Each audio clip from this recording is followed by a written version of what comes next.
I get zapped for 4 hours. It's lots of fun. Jeez. I always thought about getting wax, but I feel like that would suck. I don't know how a laser would feel. It's for lack of a better word, shocking.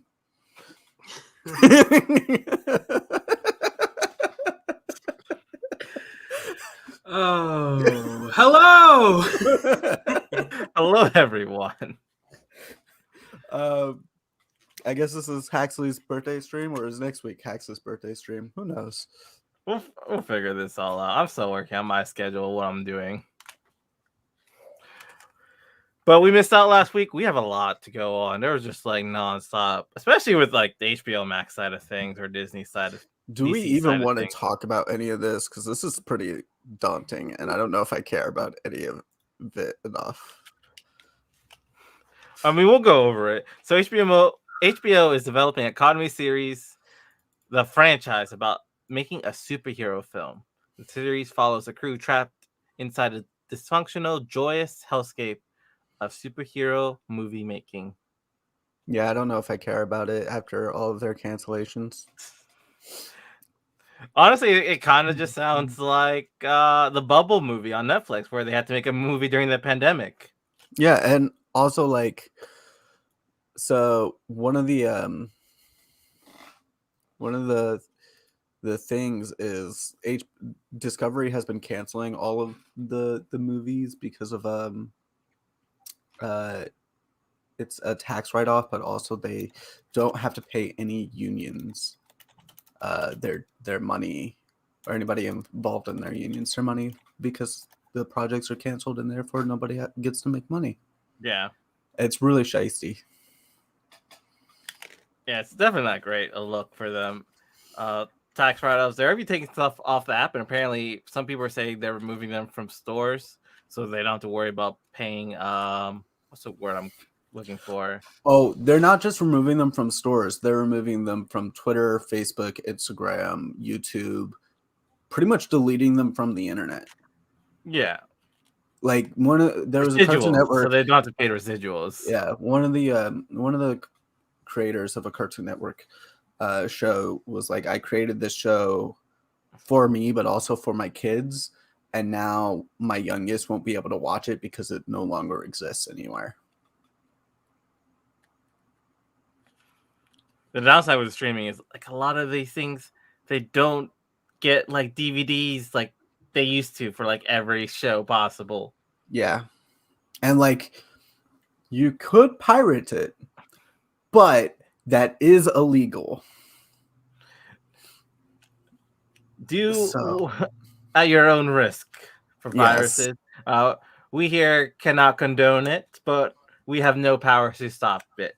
Especially with the #1 pirating streaming site having just been taken down. I forget what it was called, but Pirate Bay? No, right? I forget what it was called. I was literally reading it on Reddit this morning.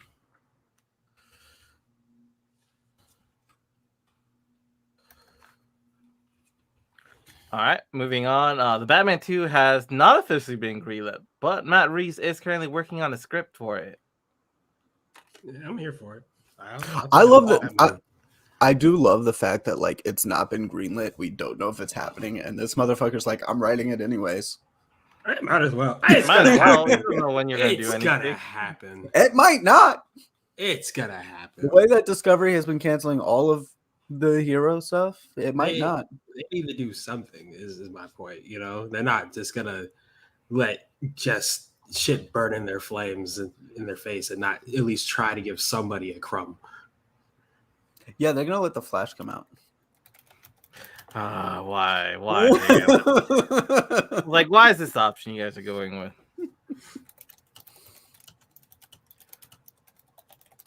Yeah, Bill Hader's reportedly been pitched to play the role of Harvey Dent for Batman 2 and the Arkham series, and that's an incredible role.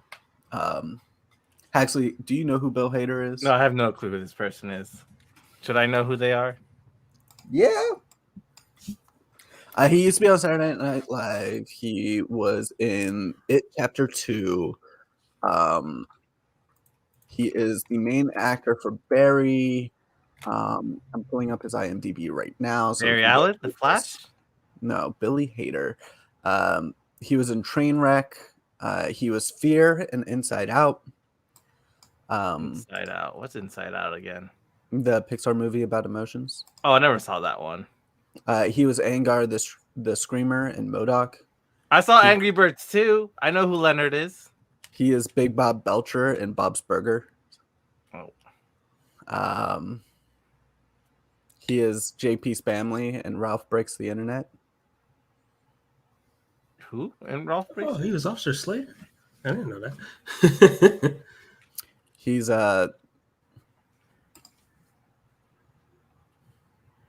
been in a lot of things. He's mainly known for Barry and Saturday Night Live. He was Professor Impossible in the Venture Bros, apparently.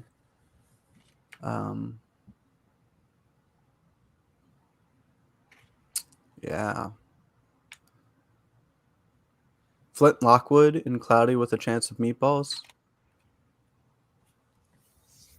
That's too far back for my mind to go. That's a jock guy, right? The one who got like in a chicken costume or something. Yeah. Okay. I remember. I remember. You ever watch Superbad? No, I've never seen Superbad in my life.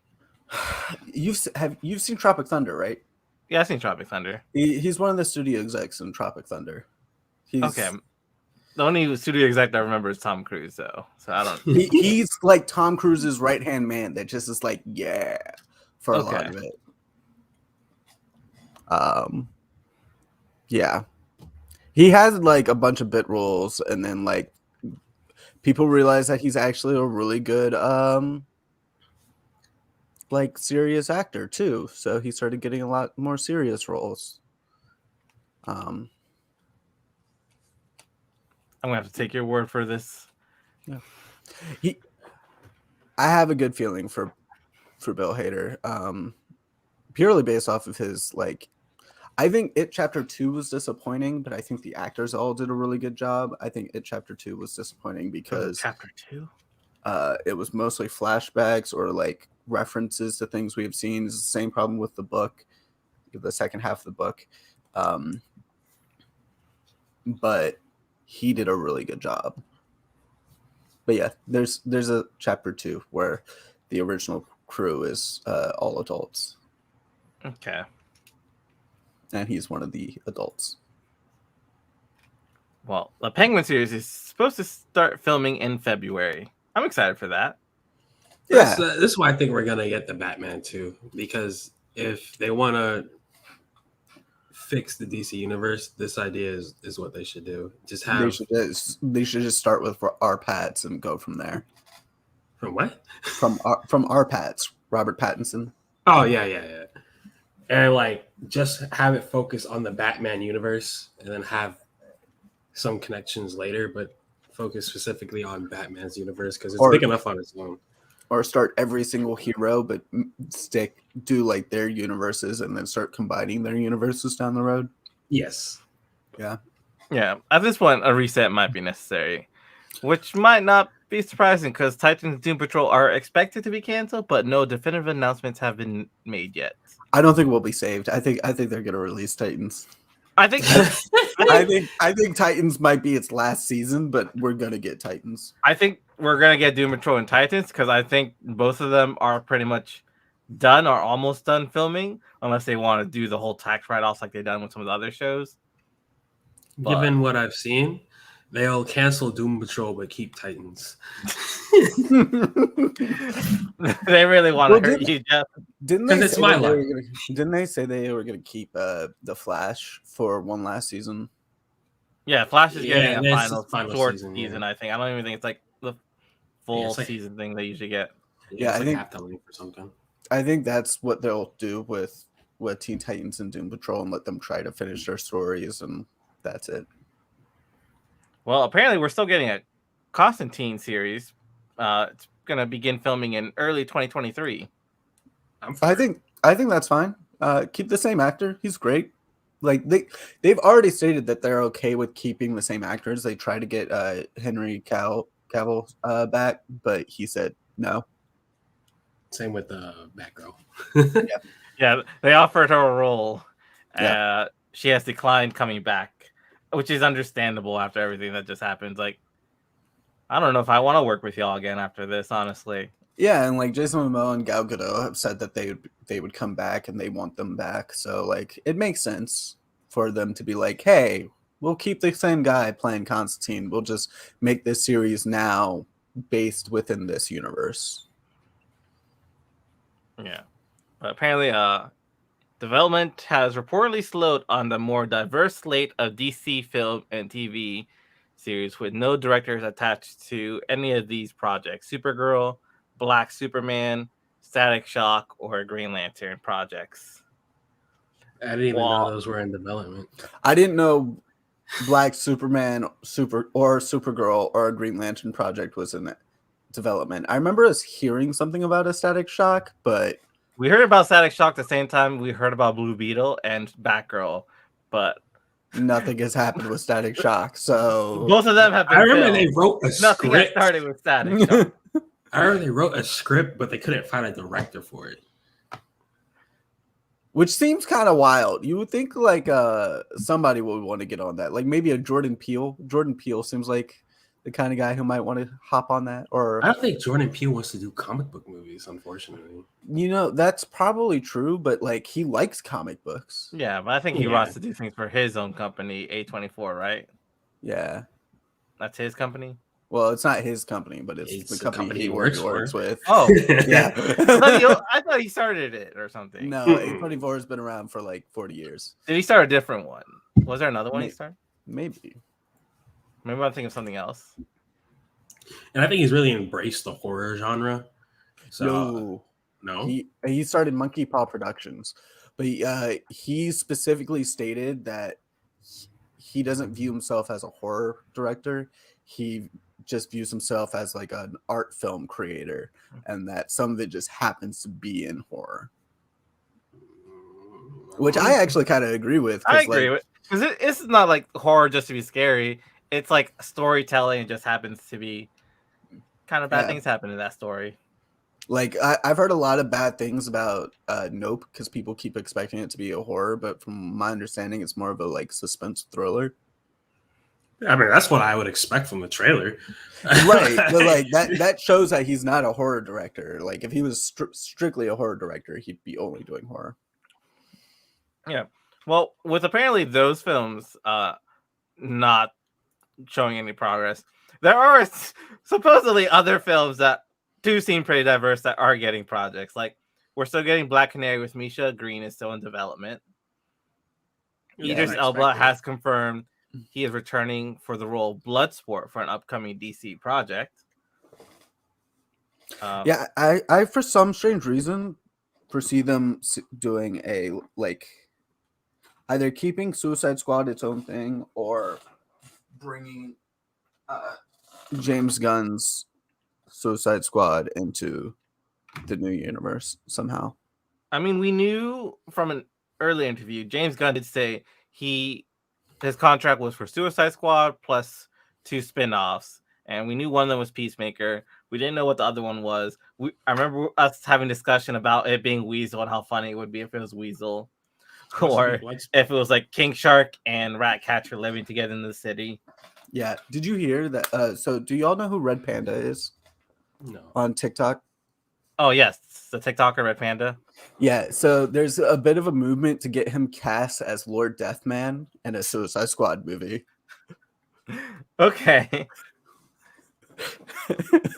And I'm kind of living for it because I now, ever since I learned about Lord Deathman, I've wanted him to now show up in a Suicide Squad movie. I don't know why he's on the Suicide Squad movie. What is he going to do? He can't die. Well, apparently he didn't always used to be able to die. He used to just be able to make it look like he was dead, and then he would reanimate. Okay. So maybe they go with like classic Lord Deathman abilities. Possible. But yeah. Most ridiculous comic book character of all time has to be Lord Deathman. I don't know about the most ridiculous comic book character of all time. I feel like we've talked about the Legion of Superheroes a lot. Yeah, that Like- yeah. My pain.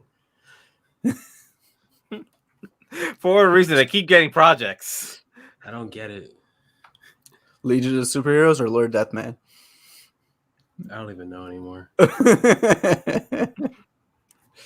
We have the Green Lantern series slated for 2024, apparently, but Yeah, Gal Gadot's Wonder Woman will reportedly feature in several major upcoming DC movies. That's not surprising. They'll probably make her the face of DC for a while. Yeah, like they need Yeah. someone to kind of connect things. Like, they need somebody stable. yeah, someone stable. Like, early Avengers had Nick Fury, and current Avengers have Wong. He's like in everything. I guess Wonder Woman, it kind of makes sense since she's just been alive forever. So Yeah. Yeah, They need a Wong, and it's gotta be Wonder Woman. they don't need a Wong.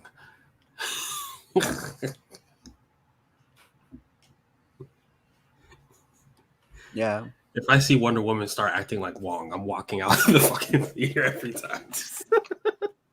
I kind of like Wong, but you know, I like Wong, don't get me wrong, but I don't need Yeah, we don't need- imitation of Wong. yeah, definitely. Oh, I love Wong. I feel love like Wong Wonder Woman would be a too, great but Wong. we don't need that. And I think honestly, a lot of DC's pitfalls have been them trying too hard to attempt to mimic the Marvel universe, and it's not working. Yeah, it's been attempting to mimic and then also just trying to rush things. Mm-hmm. Well, something they did mimic. Harley Quinn season 4 seems to be a go at HBO Max as episode titles are being registered on the Entertainment Identifier Registry.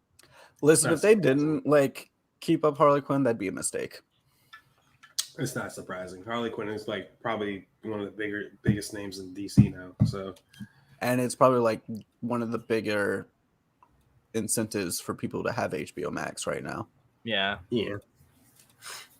Well, besides House of Dragons, I guess. But you just need HBO. You don't even need HBO Max for House of Dragon. I That's feel true. like it's cheaper to have Max than HBO. Yeah, They're the same price, I think. they're I same think- price. Are they? Yeah. No, well, I don't know. And some people still have cable. You know, streaming just passed cable for the first time historically to have people on it, like more people on it in one day than Yep. cable. That's, further down the list, but online streaming made up 34.8% of TV viewing last month, just a fraction more than cable at 34.4% of TV viewing. This is the first time streaming has ever overtaken cable. What's that other percentage? Yeah, there's like 30% missing there. I'm just Uh, curious. Is it Not dish? cable or like satellite, I guess.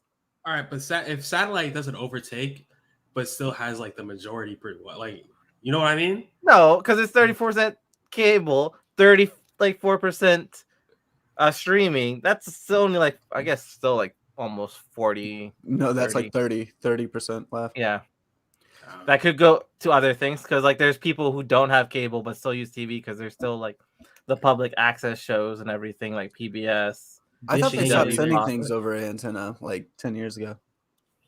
Yeah, who knows? Maybe people are illegally streaming over Dish networks. Maybe. Oh, I guess, yeah, DirecTV and satellite is not cable, technically. Yeah, It feels like cable. And like most DirecTV is businesses, not even like people, because you can get way more cable boxes from DirecTV than you can from like Cox or Verizon. yeah.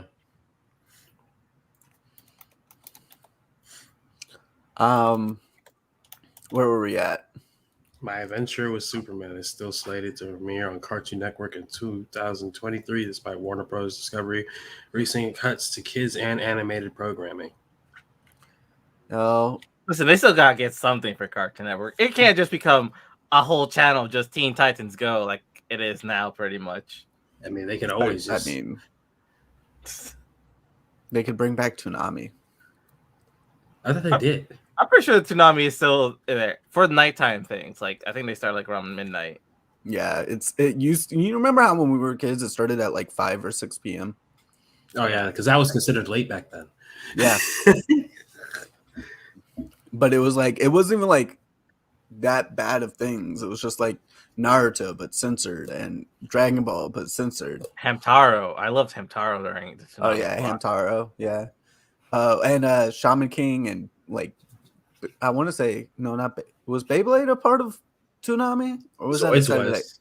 Zoids definitely was. Yeah, and Zoids Code was. Lyoko. Totally Gundam okay, Wing, I think, was also there. No, I think that Yeah. was Adult Swim, brother. No, Gundam Wing was definitely Toonami. No, I remember it being like Adult around the Swim. 5 o'clock time range. I think. Yeah, Really? it was. Yeah, Adult Swim back Gundam then was Wing? like Adult Swim was like Rurouni Kenshin and Tenchi and Bleach. Bleach. Not even yet. Bleach and Death Note, I think, were on the I late definitely ones. saw Bleach on Adult Swim. Wow. Yeah. Yep. By the I probably was already watching sub by then, so I stopped watching That's fair. Adult Swim. Hey, Bonkai. Sorry. Bun. But yeah, Kai. Superman and Lois star Jordan Elsas is departing series, and the role is to be recast. Don't do this. Don't take away Superman and Lois from me. Don't let it fall into shambles. It's good to fall to shambles, homie. Don't let it start breaking apart. It was so delectable. Yeah. No real word why he just didn't show up to filming or set when they were supposed to start, but there are speculations because I think he's posted in the past about dealing with mental issues, that he's having some sort of mental problems and just want to take a break. I mean, But he hasn't made like a formal announcement of why. I mean, It's that's just- fine. Go get better, brother. Just come Yeah, back like- in a year. Yeah, gotta get healthy. it sucks that he just didn't show up to the work, because people showed up to the work and they're ready to film, and now they got to recast. But it's great that he's getting help that he needs. He's Right, not and, like, going Ezra Miller route. If you deal with mental health issues and Discovery just canceled like 90% of its programming and you're not sure if your job is safe, I totally understand being like, yo, I don't even know if I have a job. I'm not showing up. They should just maybe Superman and Lois should just end and then just move it into a movie universe. Give those writers more money. Speaking of movies, Dwayne Johnson fought to keep Black Adam out of Shazam to avoid doing a disservice to the character because he's a jackass. There's like no way around this. I can't defend The Rock for this. It's like Black Adam deserves his own movies. The origin of Black Adam can't be convoluted with Shazam, and he wants to tell a story with the Justice Society of America. I was like, it sounds like you just don't want to be the bad guy who gets beat in the end. I think you just want to be your anti-hero from the start. And He have probably your does want to be. He just wants to be their Venom. That's all it is. It's exactly what he is, even though Venom's movies are awful, yet still somewhat better than. Not awful. They're enjoyable. They're not like blockbusters, but we enjoy it. Yeah, I enjoyed Venom. Yeah. Best romantic comedies out there. Yeah. But yeah, I feel like this is just his ego. There's like no reason for him not to be in Shazam. I don't think it would have made it too convoluted. It won't like do anything just aside from you being the bad guy who gets beat up. And he can't be the bad guy because he's The Rock. Yeah. He wasn't even that big of a heel in WWE. Technically, he was the bad guy in the hell was The that Mummy? movie? Red Notice. Oh, I went to his first movie.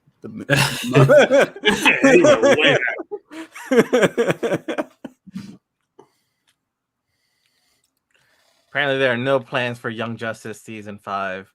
Didn't they say something like Young Justice season 4 was a one season contract? It was just a 1 season contract, and there was always the debate.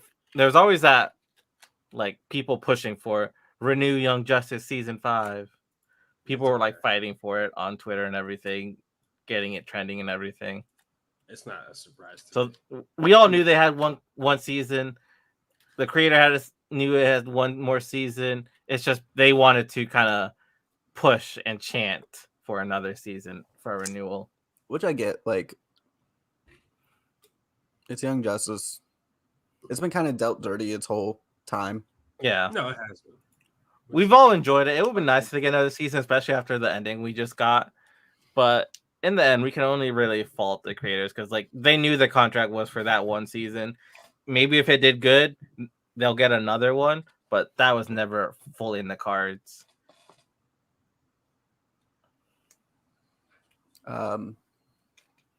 Where are we now?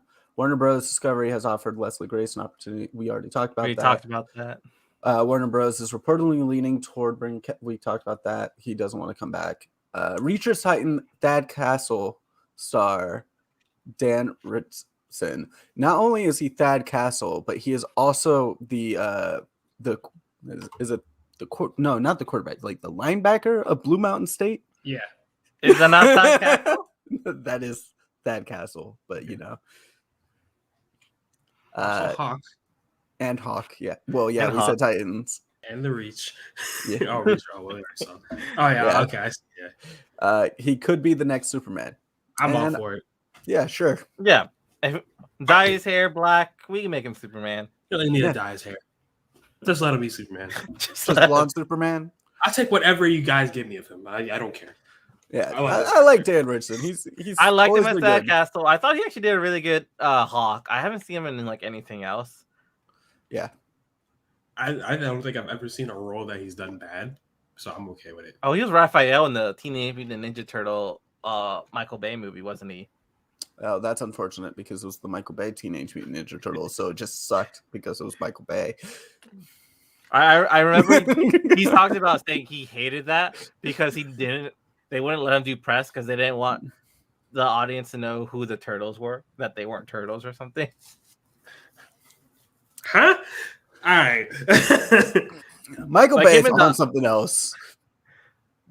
Like the other cast, like Megan Fox and other people got to do the press tours, but they wouldn't do like the people who did the motion cap and the voices for the turtles, like him and the others, do any of the press tour. Well, speaking of bad decisions, Ezra Miller has been charged with felony burglary in Stamford, Vermont, and apparently people living on his property are now missing. The cultists are missing, y'all. Well, the cultists were like in Iceland. This is Vermont. I think it was just like a mom and her child who were living on the property. Yeah, I don't know what the deal was with this mom and child. Were they renting from Ezra Miller? Didn't they? Didn't he recently come out and say that he's gonna go seek help and stuff because? Yes, he went with option one. Yeah, Yes. yeah. He was like, "Let me apologize and say I'm gonna go get some help," and I'm just like, "Great start, buddy." Yeah. Apparently, Warner Bros. Were considering three options. Number one, have Ezra Miller give an interview explaining their erratic behavior and does limited press tours and do a public apology. Option two, they play no part in the film's promotion and the role will get recasted in the future. Or option three, the movie gets scrapped. And they went with option one, public Because apology, limited interviews. Because it screened well with audiences. I think option two will still happen though. Yeah, it could be a 1 and 2 situation. I just don't think they want to scrap it because it's a movie. Yeah, it's too big a movie for them to just scrap. Yeah. So they probably were thinking heavily on option three, but we're like, 1 and 2, 1 and 2, 1 and 2. So are we going to actually see the Flash? I'd rather not, honestly. It's hard for me to say. If we have to do this for this, I'll watch it. But like it, even before Ezra Miller's behavior, I didn't want to watch this movie I because mean, I wanted to see it for one reason only. Keaton. It's not. Is it Keaton or is it not Keaton anymore? I thought it was Keaton in the Flash. I think it is Keaton in the Flash. I think in the No, it was Aquaman. They changed it. Aquaman was changed from Keaton to Affleck. Affleck. Can I be honest with y'all? I don't really want Keaton Batman anymore.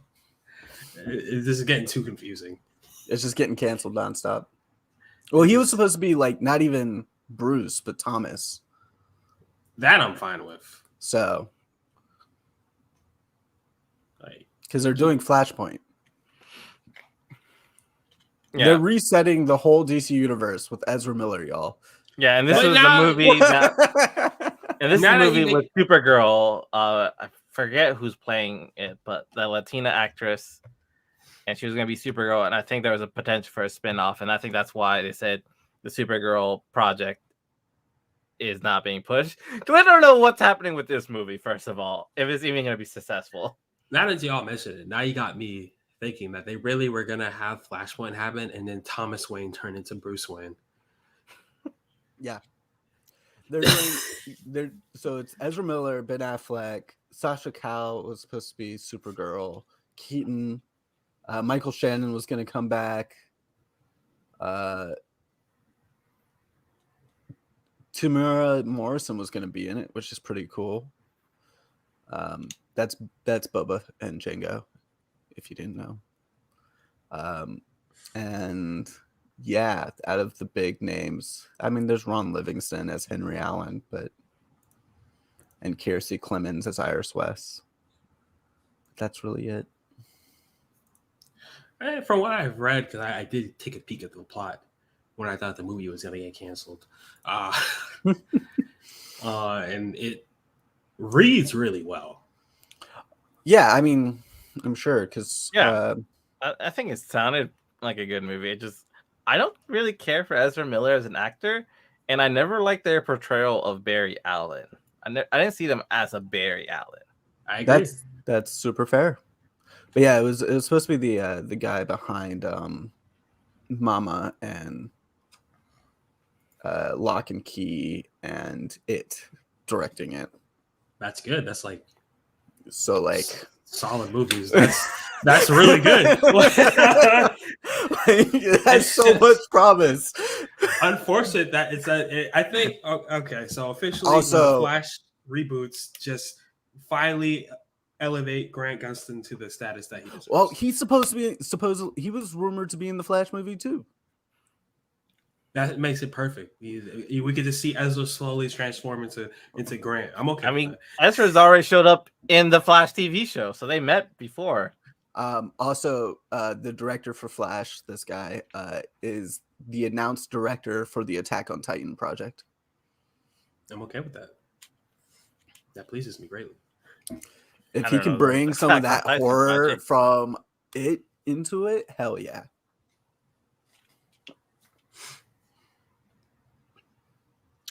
Oh, on to the other problematic member of the DC universe.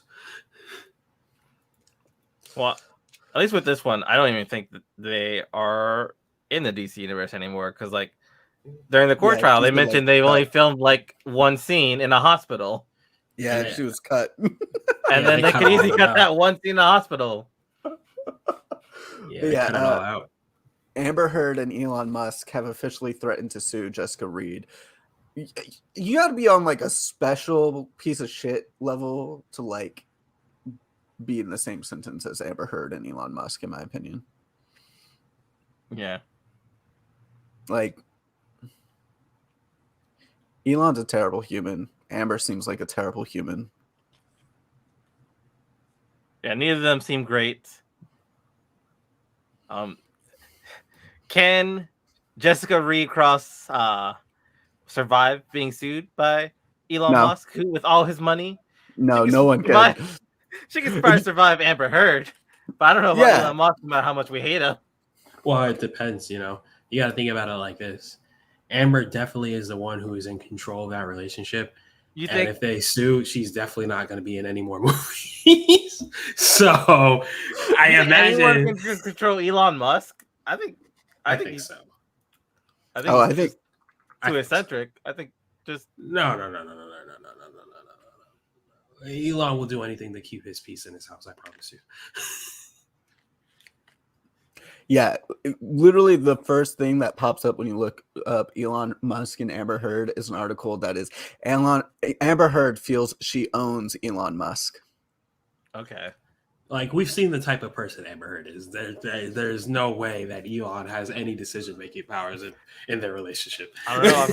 I also feel like I've read a lot of things about the kind of person Elon Musk is, especially to like the factory workers at Tesla and everything. She probably doesn't mess with that.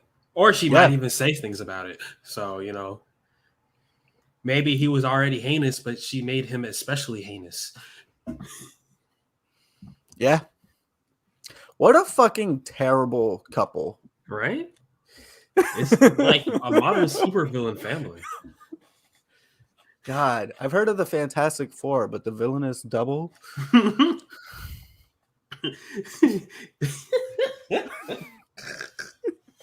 The villain is double. It's not even that good of a name, but it's what I'm Damn. sticking with. We'll think of a better name for them later on. It's all good. I mean, they're not even a couple, so they were a couple in the past. Oh, wow.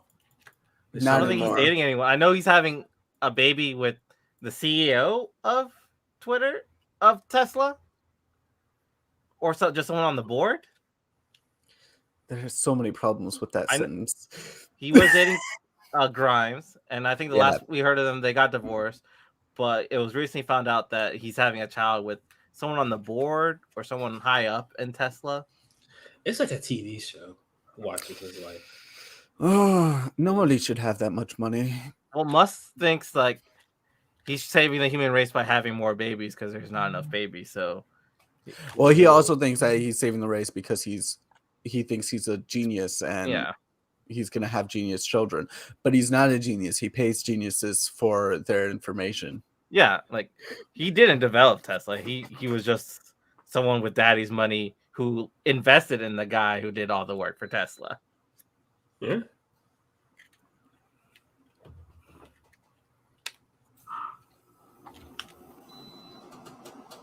All right, so apparently Warner Bros. Games, its future is being discussed by Warner Bros. Discovery.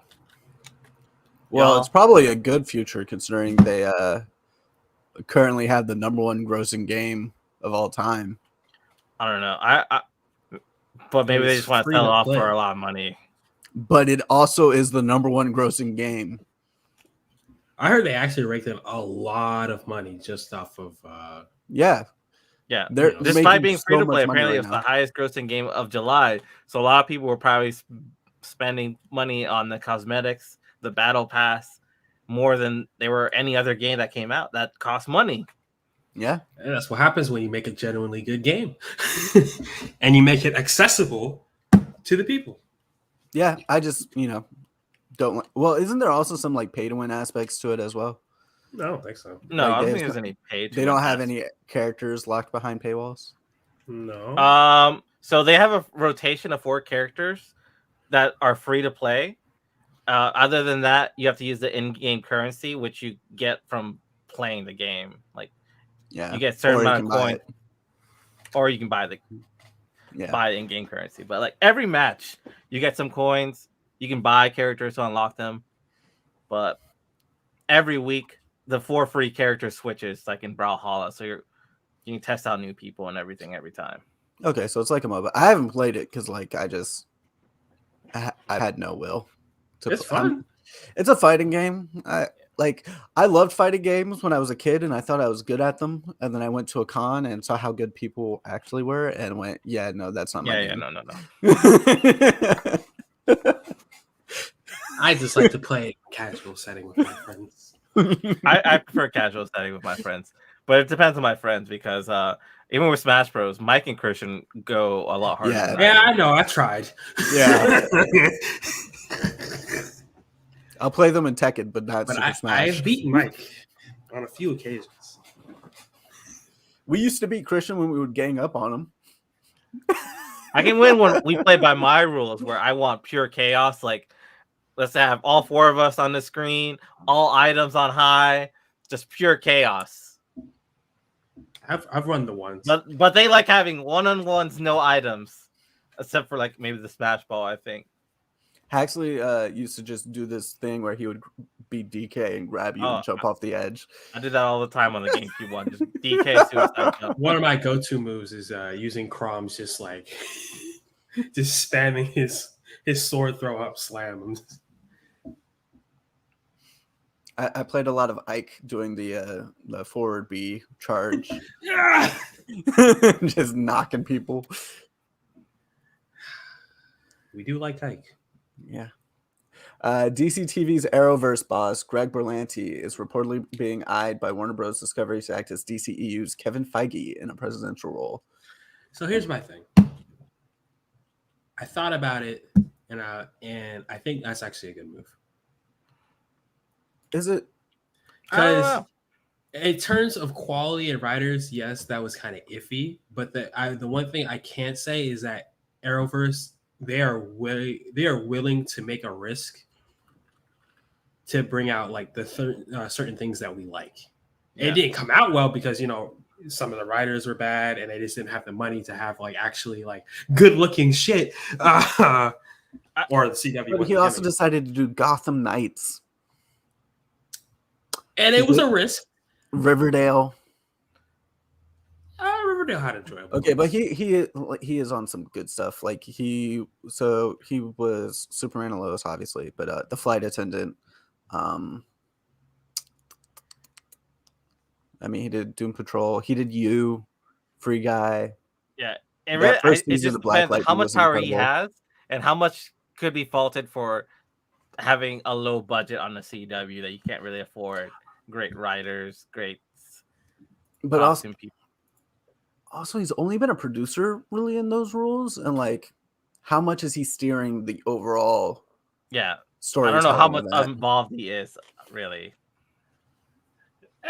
That's true. Oh, he's apparently writer for Superman and Lois, and That speaks volumes to me. but he's also a writer for Titans.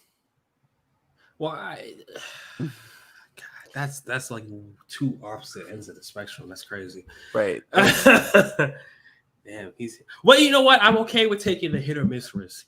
We need someone at the 50% helm. of the DC movies are good. I'm okay with that. He was a writer for Dawson's Creek, which was like pretty big for some people, but he was also one of the writers for Green Lantern. So I've heard an argument that Green Lantern was just unfortunate. It wasn't even really that bad a movie. It's really not. I've Yeah. rewatched it recently. It's really just unfortunate because CGI wasn't there yet. That's what I've heard. Yeah. It's like after rewatch, it's okay. It's just it looks terrible. They Yeah, didn't that's- have the ability to do a movie on that scale in terms of CGI. Yeah, that's really what it like. Like, you know how sometimes when we see a CGI suit and we're like, "Oh, that's fucking awful." It's a lot of times for me. Green Lantern was the first one to be that way. They should Like, just not make the suit CGI. You know how the Flash is like sometimes really good, and then like you get to the CGI moments, and you're like, "Oof, that's really bad." That was basically all of the Green Lantern. Problem is, it's like so much of it was CGI. I need to watch. I need to just suck it up and watch that movie finally. Also, one of my friends is in that movie. J.O. Saunders.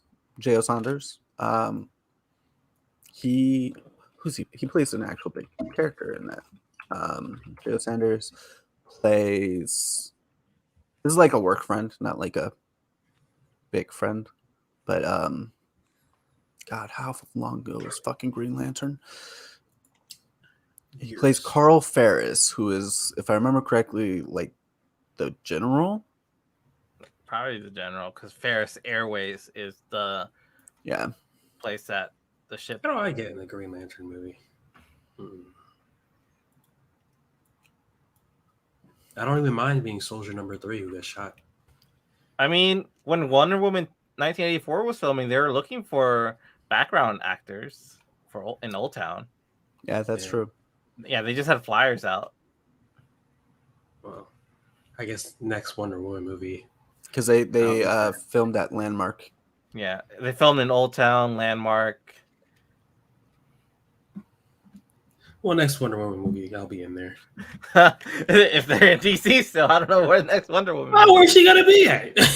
You know, DC is her spot. DC is her spot. maybe she's going to Greece to deal with some god stuff. So we also have They just come to DC. Quinta Brunson has signed an overall deal with Warner Bros. TV to develop new content for the studio. Sure, why not? Yeah, I really have nothing to say about this because, like, She did Abbott's Elementary. Yeah, but I've Yeah. never seen Abbott Elementary, so that's It's why really fun. It's really good. She's I've also heard good- Black Lady sketch show. I don't know what that is. I've seen her on BuzzFeed. She seems funny on BuzzFeed. She is pretty funny. Like, let her go off. House of Dragons makes it feel like Games of Thrones is back now with extra dragons. Putting this in quotation marks. This is from an article. I fucking hope it. I fucking hope so. I hope it's not just IGN being paid to say this, because sometimes they just get paid to say things. From what I've heard from early reviews, that it is pretty good. Yeah, that's what people said about the last season of Game of Thrones, and then it came out and it was awful. Yeah, that's fair. That's very fair. Well, I'm gonna watch it. If not at work, then when I get Do I need any knowledge to start this? Probably not. No, it's a Because prequel. it's a prequel. Right, okay. And, see. it's dragons. Dragons are your probably thing. won't like My it. things are Haxley. dinosaurs and sharks, Jeff. Actually, you probably won't like it because if it's anything like Games of Thrones, it can be actual good media, which means you won't like it. I don't know what that means. What are you doing, man? Haxley like that? They had no taste.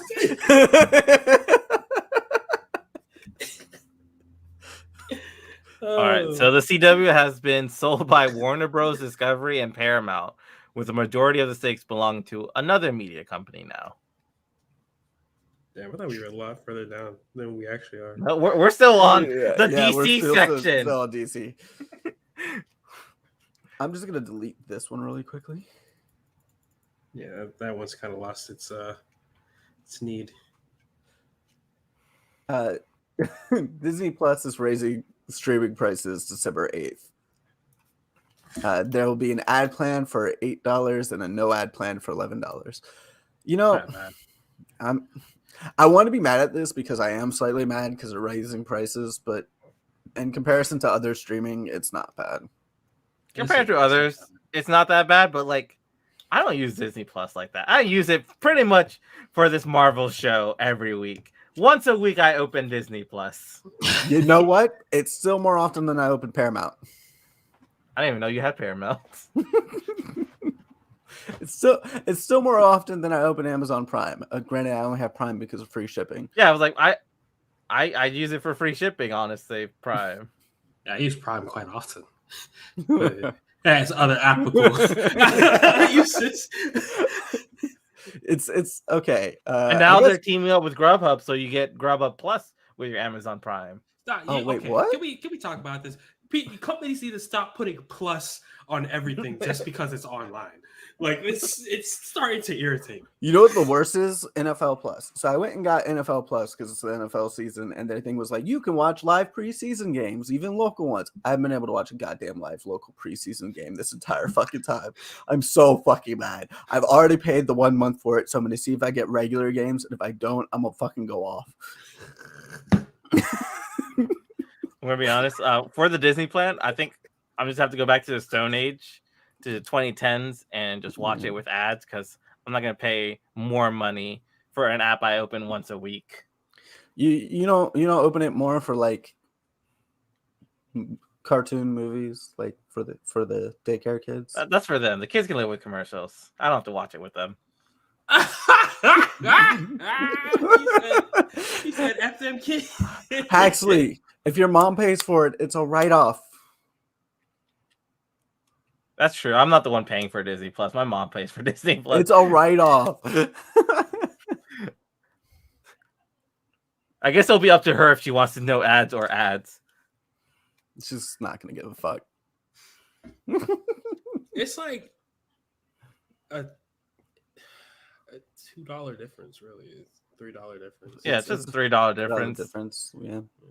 I'd rather. I'll spend $3 for no ads. That's not even a Starbucks black coffee. But it's like, I don't know. I still hate the UI on Disney Plus. I just don't use it besides the Marvel show we get The once UI a is week. annoying. The UI is pretty awful, but like the one thing I got to give it to is their continue watching is easy to find. unlike Netflix, which keeps pushing my continue watching further down. Oh yeah, sometimes they have like, where They do I just continue throw it watching on wherever they Netflix? want. It's crazy. I'm so shocked that was their decision, just to have them throw continue watching and whatever fucking column they feel like. What is that? It's like, what makes you think I want to start a new show if I'm still halfway through? You should have my continue watching be the first or second one, and the I'm other okay one with- being my wish list of things. I'm okay with it being featured. Continue watching my list, and then all the other things. Like that's how it should be. I don't mind featured being the first thing because I get you're trying to get people to watch new things, whatever. But if I gotta scroll 6 times just to fucking find continue watching, I'm it's not probably always in the switching to same another app. I'm switching to another app. Yep. Shit, I almost didn't finish saying They that. got me because they have the most random things that I can watch. Because sometimes I just need something for the background that I don't need to pay attention to. That's something like the others don't have. But once Discovery Plus and HBO Max combined, Discovery Plus probably has all this stuff I can put on the background, like on Animal Planet Discovery. So, one thing I've been watching on Netflix recently is their street food show, That's a pretty good one. and that's pretty dope. Have any of y'all seen Day Shift? No, I but haven't I've heard seen it's that good. one. I fucking love that movie. I've been wanting to watch that one. I started and then immediately turned off the Manny Teo documentary for reasons. Oh, I watched that yesterday. Now, I don't even know what y'all are talking about. I've seen Gray Man and Day Shift. Those are the only 2 movies I've watched on Netflix in like the past 4 months. Oh, Do you know who Manny Teo is? nope. He was like, he had this crazy story of like he was going to his senior year of college playing football, and his grandmother died, and then his girlfriend died. But it turned out his girlfriend, who he only know online, wasn't real, and somebody was catfishing him. And it made like national headlines. was this like one of the first major catfish stories? Like, was this before the Yeah. catfish show on MTV? Yeah, it was like one of the first major catfish stories, which it was like the reason why everybody started being careful about catfishing.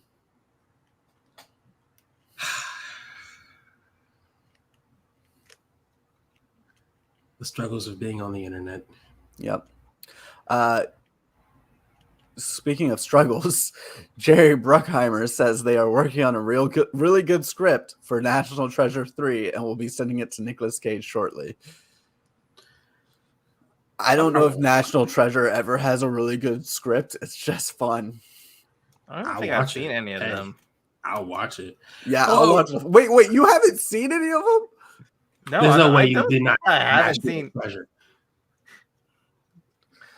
Come on, Haxley. Don't do this to me, man. I try to be on your side every single podcast. And then you just find a way to just slip out the cracks. It's Come not me on. going off this time. I You just have left to the have room. seen National Treasure. How at do you least not the see first National Treasure? I don't know. I gotta just live it. It's right over there. That's not the same thing. It's really not. Also, and if there's a scene that they filmed behind the multiplex, remember the multiplex? Yeah. That you can see like me and one other person in. Huh. But it's like pitch black, so you can just see the shadows. But yeah. I'm in this movie, but not really. Yeah, essentially. Not enough for them to pay me. Yeah. Speaking of Nicolas Cage, not to, but person, did that movie about him ever come out? Yeah, I think it Yeah. already came out. Oh. I haven't seen it yet. I really hope they mention the thing in New Orleans about him. About how there's he has his tomb in New Orleans already. He has his crypt, and it's a pyramid. Is that movie on streaming? Probably not yet, because I think it only recently came out in theaters. Yeah, It's still in Nick theaters? Cage movie. The unbearable weight of massive talent, was that it? Yeah. I guess so. Yeah, where he plays himself. Is it still in theaters? A 7 out of 10 isn't bad. It 86 came on out Rotten April Tomatoes. 22nd, so it might actually be streaming somewhere. Maybe rental, I guess. I have to Yeah. buy it on Vudu. That's tragic. Am I gonna buy it on Vudu? Probably. If you do, send me the link. Yeah, I bet. Marvel Studio is reportedly setting up its own VFX house in response to recent complaints from third-party workers, like when they moved the release date for Endgame or they forgot to tell the VFX team. I mean, does this help it at all? Like, do people want to work there? Like, is it gonna make it treat them better? Maybe, I mean, it makes it a lot. So it does make it a lot easier to see everything when you're like in a company because you just put them in a email list and it gets sent out for everything. Yeah, and you know what's on their schedule because I guess if they're a third party, they also take on other things at the same time. Like that's the thing is like all that we know is what the VFX team said. Marvel could have told them in an email that just got missed. That happens all the time. My current job, we have like 6 different companies working on the same project, and things get missed all the time. And it's like, yeah, there was an email, and it was like they didn't see it. I guess that's also true, but it doesn't change the fact that they have a lot of projects on their slate. Yeah. So unless they have like a lot of people in the studio, like this is gonna be a big major studio. Well, it is gonna be a big major studio, but it'll be like when Lucasfilms created their own special effects studio. It'll be like that. They can also try dipping into practical effects. You know, they'll probably save them. Yeah, but like, how many movies did George Lucas take on at a time? Like, Marvel's gonna be dropping like 6 or 7 different things, whether it be TV or movies, like a year. Well, also like once you have the assets, it's a lot easier to put it into different things. When everybody is working on the same thing differently, they don't all have the same assets necessarily. Okay. Like it could streamline it. It could make it better and faster. Hopefully. If done correctly. Hopefully it doesn't just become a terrible work environment that is like, why do I work at this company? Yeah.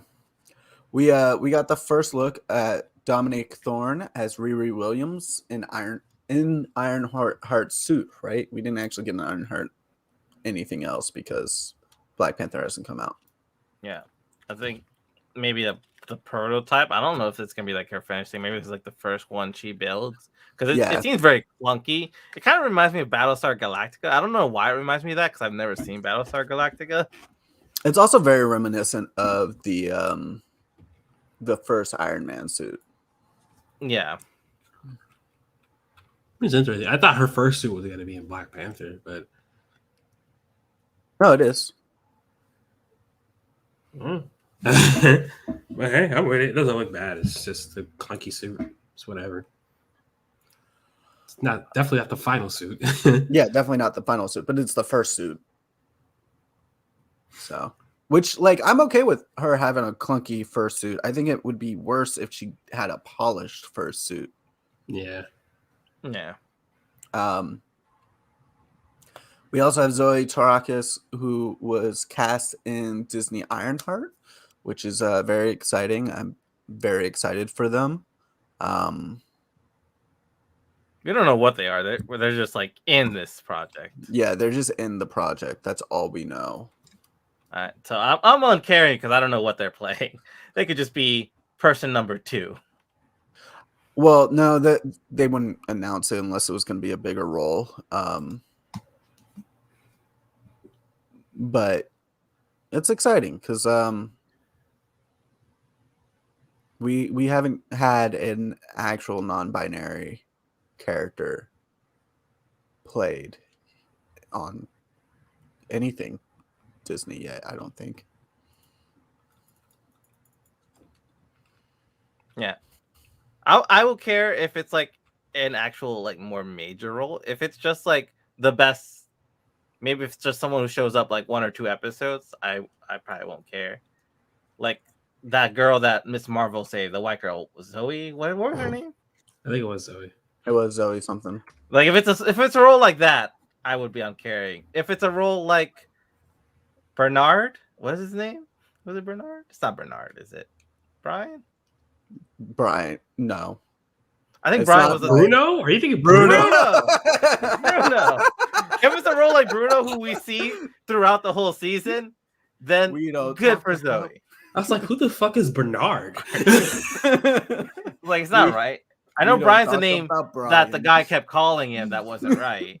We don't talk about Brian. Yeah.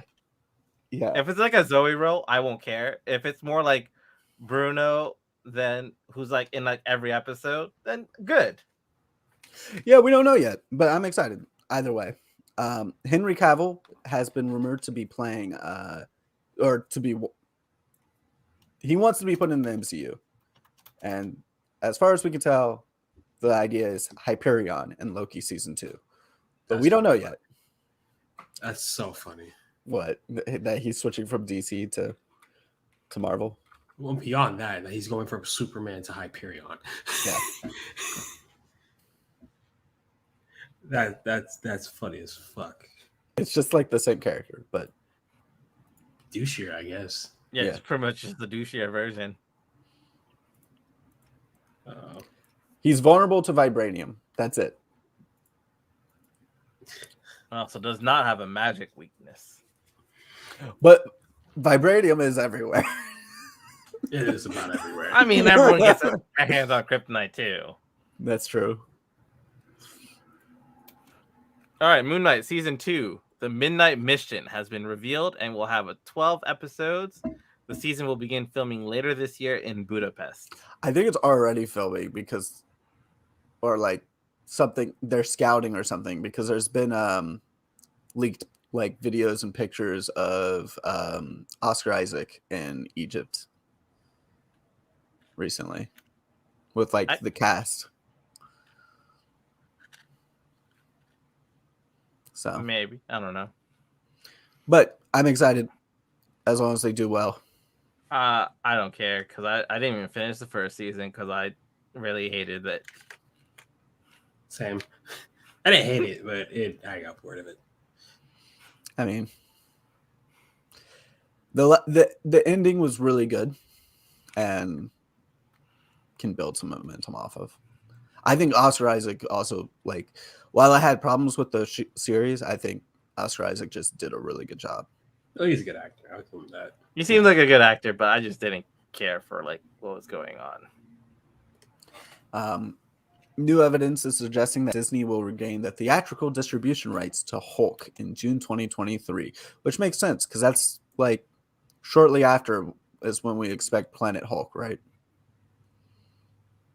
Planet Hulk is not live action, right? It's animated. No, I thought it was live action. I don't know. I didn't know what we're doing. No, I have no idea.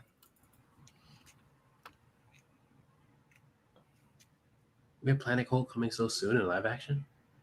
Yeah, it's going to Is be it part a of show or a Phase movie? 5. It's a movie. And it's going to be Phase 5, I'm pretty sure. This sounds new to me. Phase 5, really? Not Phase 6? Yeah, because we're already done with Phase 4 come November. We will be done with Phase 4. I feel so soon. It's not. There must. I don't know. It I feels feel like soon. there should be more hype around that. It feels soon because Endgame was only like, or technically, Far From Home is the last Phase 3 movie, and that was 2020. But when you look at the amount of content that we got versus Phase 1, it's staggeringly more. So it's not in terms of like how much content we're getting and how much world building they're doing. So.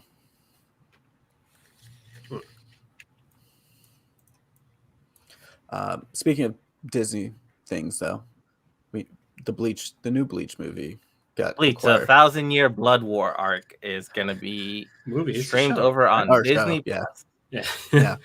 Still, I was kind of hoping it wasn't going to be Disney Plus.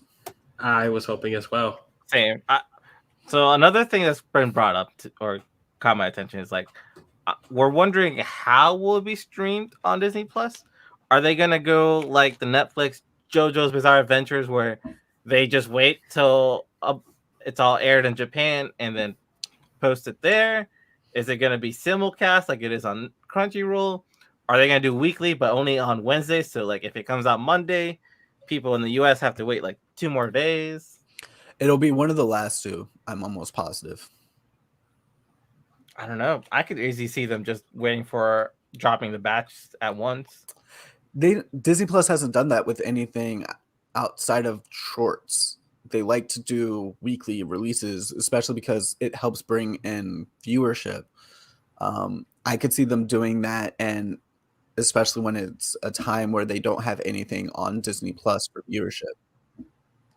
Like they're not going to have a Marvel or Star Wars TV show most likely when it's coming out. At the start, at least. So maybe we'll have to see. I can see the Wednesday one, and I'll be kind of upset if it comes out like Monday in Japan. I have to wait like 2 days. Like I might just go find another site for it.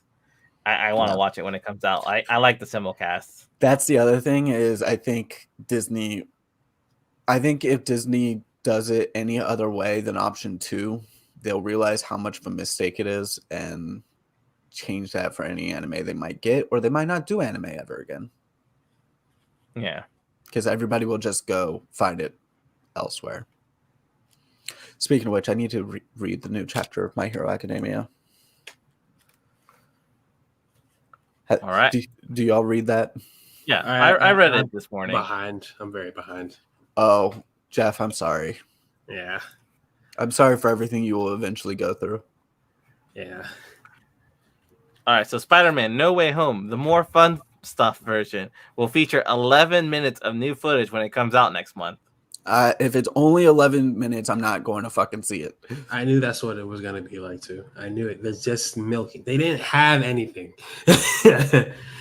The movie was already long. It's a long movie. If they didn't do it Lord of the Rings style, I'm not going to see it. Like, it's probably just going to be like a few minutes. It's going to have the stupid Spider-Man meme where it's like, Peter, where they're all pointing at each other. And that's it. They're milking it because it's one of their biggest hits ever. It is their biggest hit ever. It's one of the biggest hits ever. I don't like when people do this. They just put it on DVD, have those extra minutes there, an extended version, director's cut, whatever you want to call it, on the DVD. You already released it once in theaters. Don't do it again. That's just a cash grab. Yeah, it is just a cash grab. Yeah, it's number 6 on all-time grossing. So it's probably about to surpass. If people end up watching it. Yeah. Or it's people will. We know that. Or it's gonna move them down like Morbius. But no, people will go see it. People will go see it, but probably not as much as they think. Madam Web is being described as Terminator-like, following Madam Web and female spider variants, protecting an unborn Peter Parker and Uncle Ben. You know, the more information about this movie comes out, the more I'm just curious. I'm just like, okay, I'm going to watch this. I don't want to watch it because it's like, oh, it could just be Morbius. But at the same time, I'm like... Well, I have more faith in it, too, because Adam Scott's going to be in it.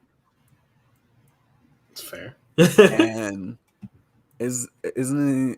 Who the fuck is he playing in it? He's playing a younger Ben Parker, or is Adam Scott? I don't remember if he's playing a younger Ben Parker or if he's playing an older Peter Parker, because there are two different things coming up. What is it? Okay, him.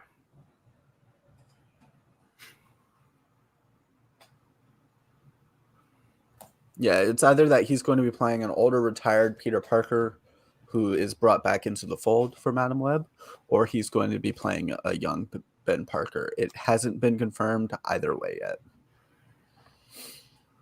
Well, Tobey Maguire is rumored to appear in Madam Web, and the studio will use de-aging technology on him. I think if that's dumb. If they're doing Madam Web, which is already time travel-y, they should just bring old Peter Parker as like Toby as old Peter Parker for it. Bring back Andrew Garfield too. No, they need him to be young because apparently Logan Lerman will reportedly portray the older version of Peter Parker. Okay, so I guess Adam You can't Scott have is playing two Uncle old Ben. Peter Parkers. Toby needs to be de-age, and Logan gets to be old. I don't know who Logan is. I don't even know who Logan Lerman is.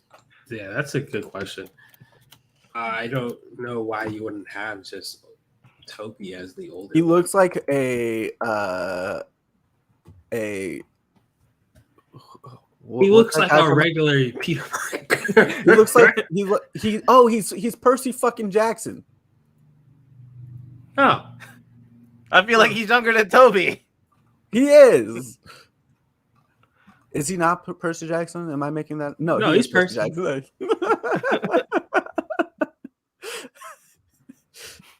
He is definitely younger than Tobey Maguire. Why wouldn't you just have?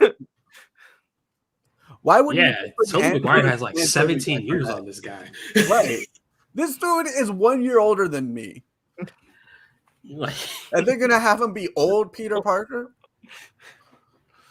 He just turned 30.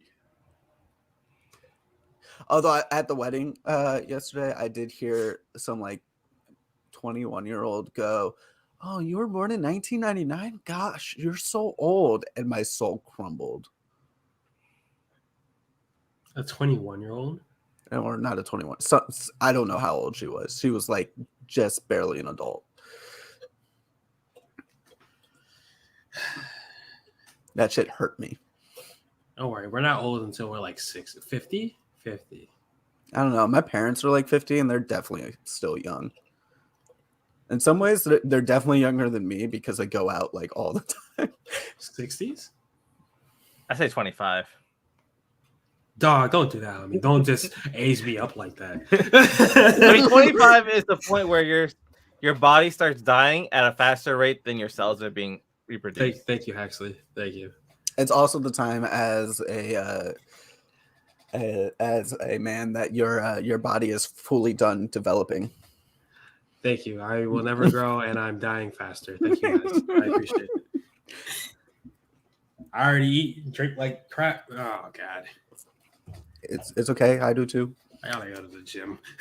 I had a pliable for breakfast, which was great because it was healthy. But then I countered it with a whole ass pizza. So Well, in more Spidey news, but not Madam Web news, modding websites are taking a stance against anti-LGBTQ plus content on Spider-Man, who just got released on the PC not that long ago. Yeah, somebody redid the pride flags as American flags, and they're like, why? And so they banned all of the modders and people who downloaded it.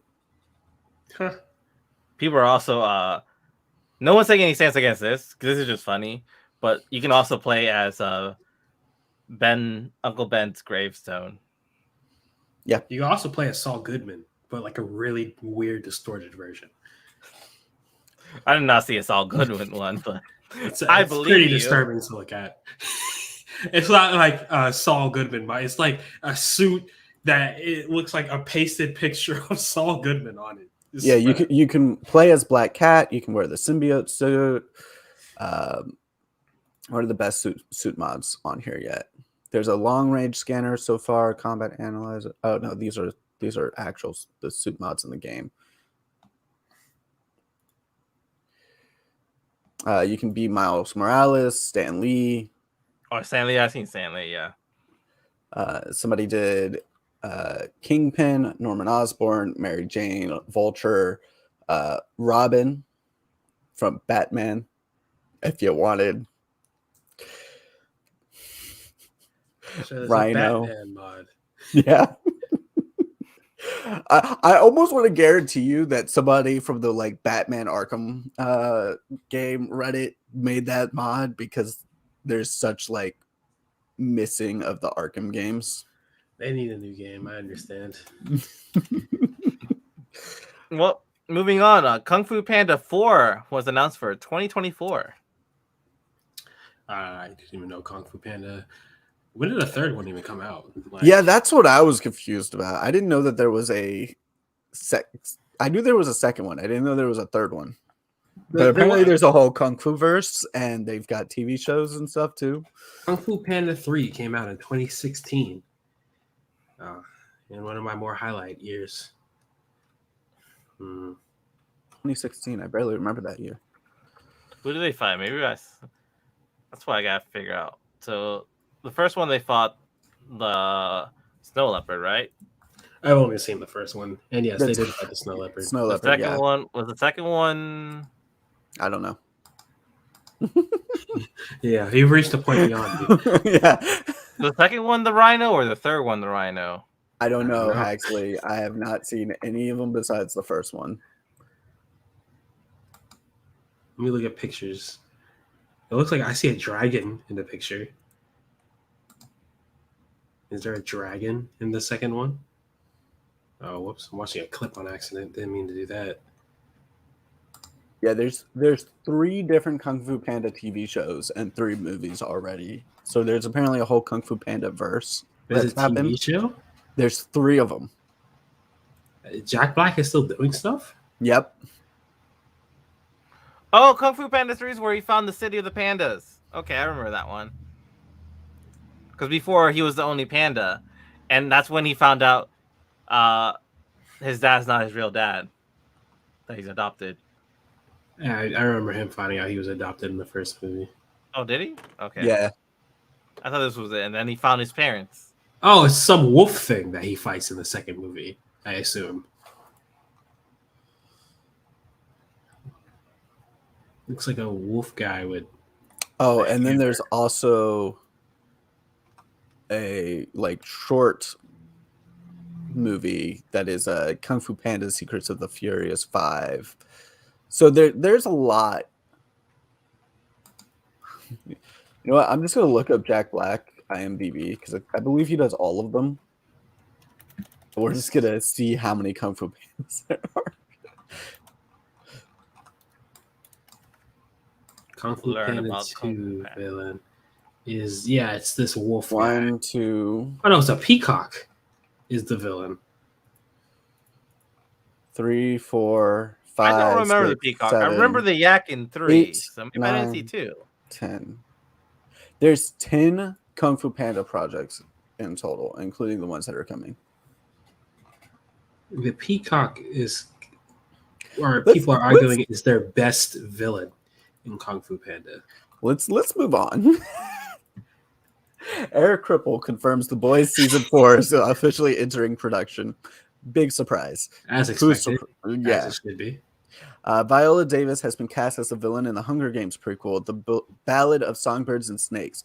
I didn't even realize they were making a prequel because I thought the story was pretty much, done. I guess there's the missing district. They could tell the story of that, which might be interesting, but that's really it. It's Viola Davis though. Apparently, it's an actual book. I just never read the book. I only read the original Yeah. trilogy. Yeah. So apparently the writer is just as money hungry as Stephanie Meyer and will just put out books that are shit, from what I've heard from people who liked the series Is the book shit? and read it. That's what I've heard. Well, I'm sure Viola Davis's character will be great because Viola Davis. And she might be great. The character might be awful, but she might be great. Even if the character is awful, she'll act her ass off. Is Woman King out? No, it comes out No, next not- week. Oh, I'll watch that. Yeah, I do want to see that. I also want to see The Invitation that comes out this week. Is she in Well, that? No, that is The Invitation's the one about the black woman who gets invited to this wedding, and it's turns out to be a bunch of vampires that are gonna make her a vampire wife. It's getting 90% on How did I Rotten not Tomatoes. hear about this movie? I don't know. I have no idea. Like how? Like that sounds like an amazing concept. How did I not hear about this at all? It's Nathalie Emmanuel. It comes out August 25th. She was in Fury 7, Maze Runner. She's Missandei in Game of Thrones. She is in Dark Crystal. Like I'm for it because it's her. She's also in Misfits. You know, I'll have to. the greatest superhero show to ever come out. This is interesting because I want to watch it, but at the same time, I'm not just gonna walk up in a theater by myself and watch a horror film. Yo, I'll Because see I it with have you. self-love. I'll see it with you. Word. Because I have self-love. that was also my problem. I was like, I don't want to go see this movie by myself. That's just like, like I don't think that's a thing people do. Watch horror movies in theaters on their own. I've learned better to not do that anymore. The last time I watched a horror movie by myself, period, was It, and I scared the shit.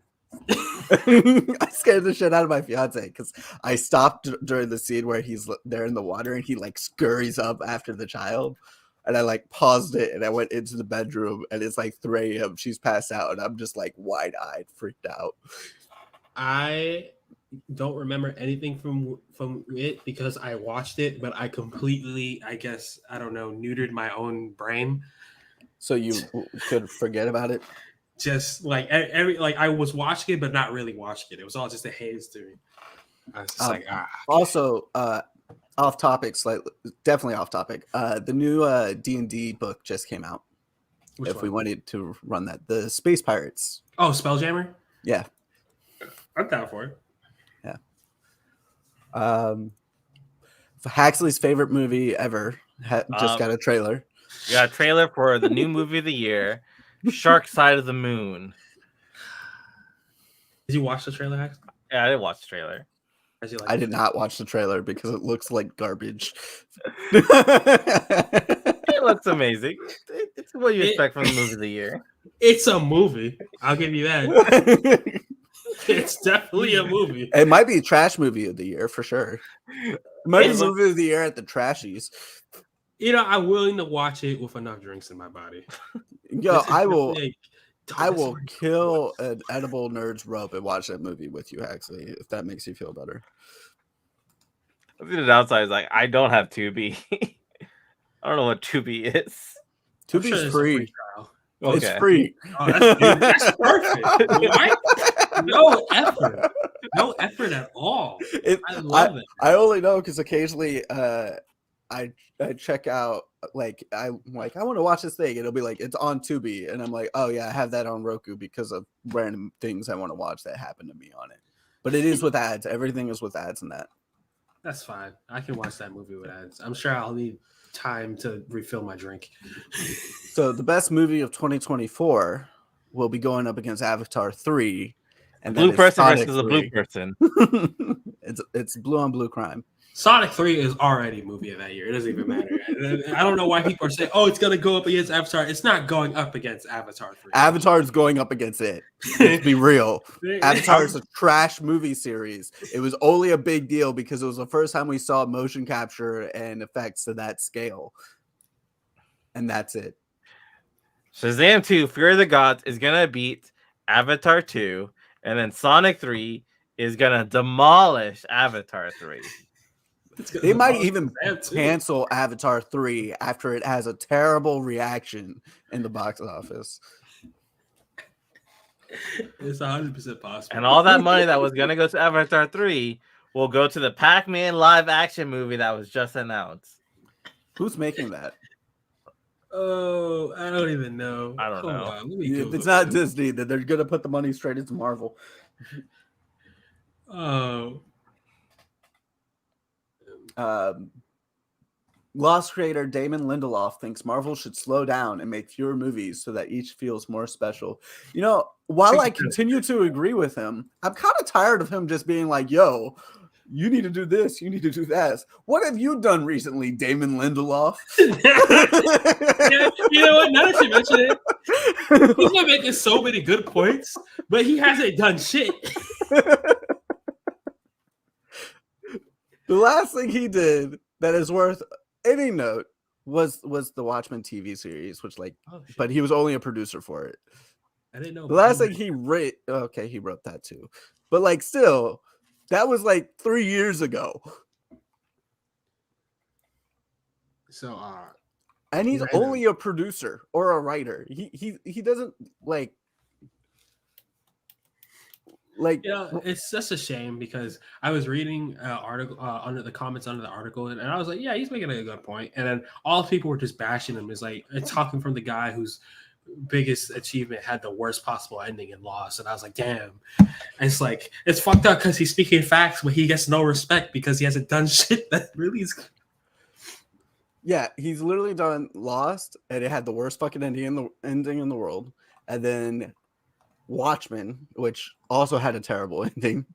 And then outside of that, I guess Phineas and Ferb short That's random. is his next big thing. That's pretty random. Tomorrowland, which nobody saw. Oh, he did the Watchmen TV show? Yeah. That wasn't bad. Yeah, but his ending was awful. It was all right. At least Marvel knows how to end an arc. He did a book. He did Batman and Wolverine versus Hulk. Wolverine vs. Hulk is awful. I didn't read it. Oh, he did the book and the movie? What a fucking dick. Why Oh, I think it's something like that. It is Sandman. They said that about a guy. It's like he's writing the book and doing the movie. How Or he did the TV miniseries that was awful. It's rough. Like Neil Gaiman gets a pass because he's good at both. Oh, Damon Lindelof. Prove us wrong. Make something else. The Watchmen show was pretty good for a bit. So yeah, all of his shows are really good, and then they end poorly. Just find someone to help you with the tie-up. Yeah, just not dickheads from Game of Thrones. Meet up with Jonathan Nolan. Meet up with the Russo brothers. Meet up with somebody who knows how to write an ending. Because what was it? What's that show I love? Why is it slipping? Meet with whoever did the ending for The Good Place. It's killing me. Or Person of Interest. West Wing. The guy who did was it Godfather? No, it was Godfather, but not that one. The one that was on HBO. The Sopranos. Anyways, Xbox has accused Sony of paying developers to prevent them from putting their games on Xbox Game Pass. Oh well. Yeah, that sounds like a fair thing to do, honestly. You want to have your exclusives. Xbox pays people to put them on Game Pass. Somebody is paying them to not put them on Game Pass. That just sounds like the market you created, homie. Yeah. That's just like a business decision. That's still up to developers where they want to go. Hey. I get it. But more games on Game Pass, the better. For me, at least. Oh, yeah, I agree with that because I also have Game Pass. But, like, I can't feel bad about it. Yeah. That's just the nature of the business. Dragon Ball Superhero. Dragon Ball Superhero. Superhero has broken the record for the best opening day for an anime. A record once held by Pokemon, the first movie for the past 23 years. Here in the United States, at least. Wasn't it just called Pokemon the movie? Yeah. Might have just been called Pokemon the movie. At some point, Pokemon Mewtwo Strikes Back or something. Well, Pokemon Mewtwo Strikes Back was the remake, I thought. Because they remade it. They did remake the first movie somewhat recently. Yeah. Okay.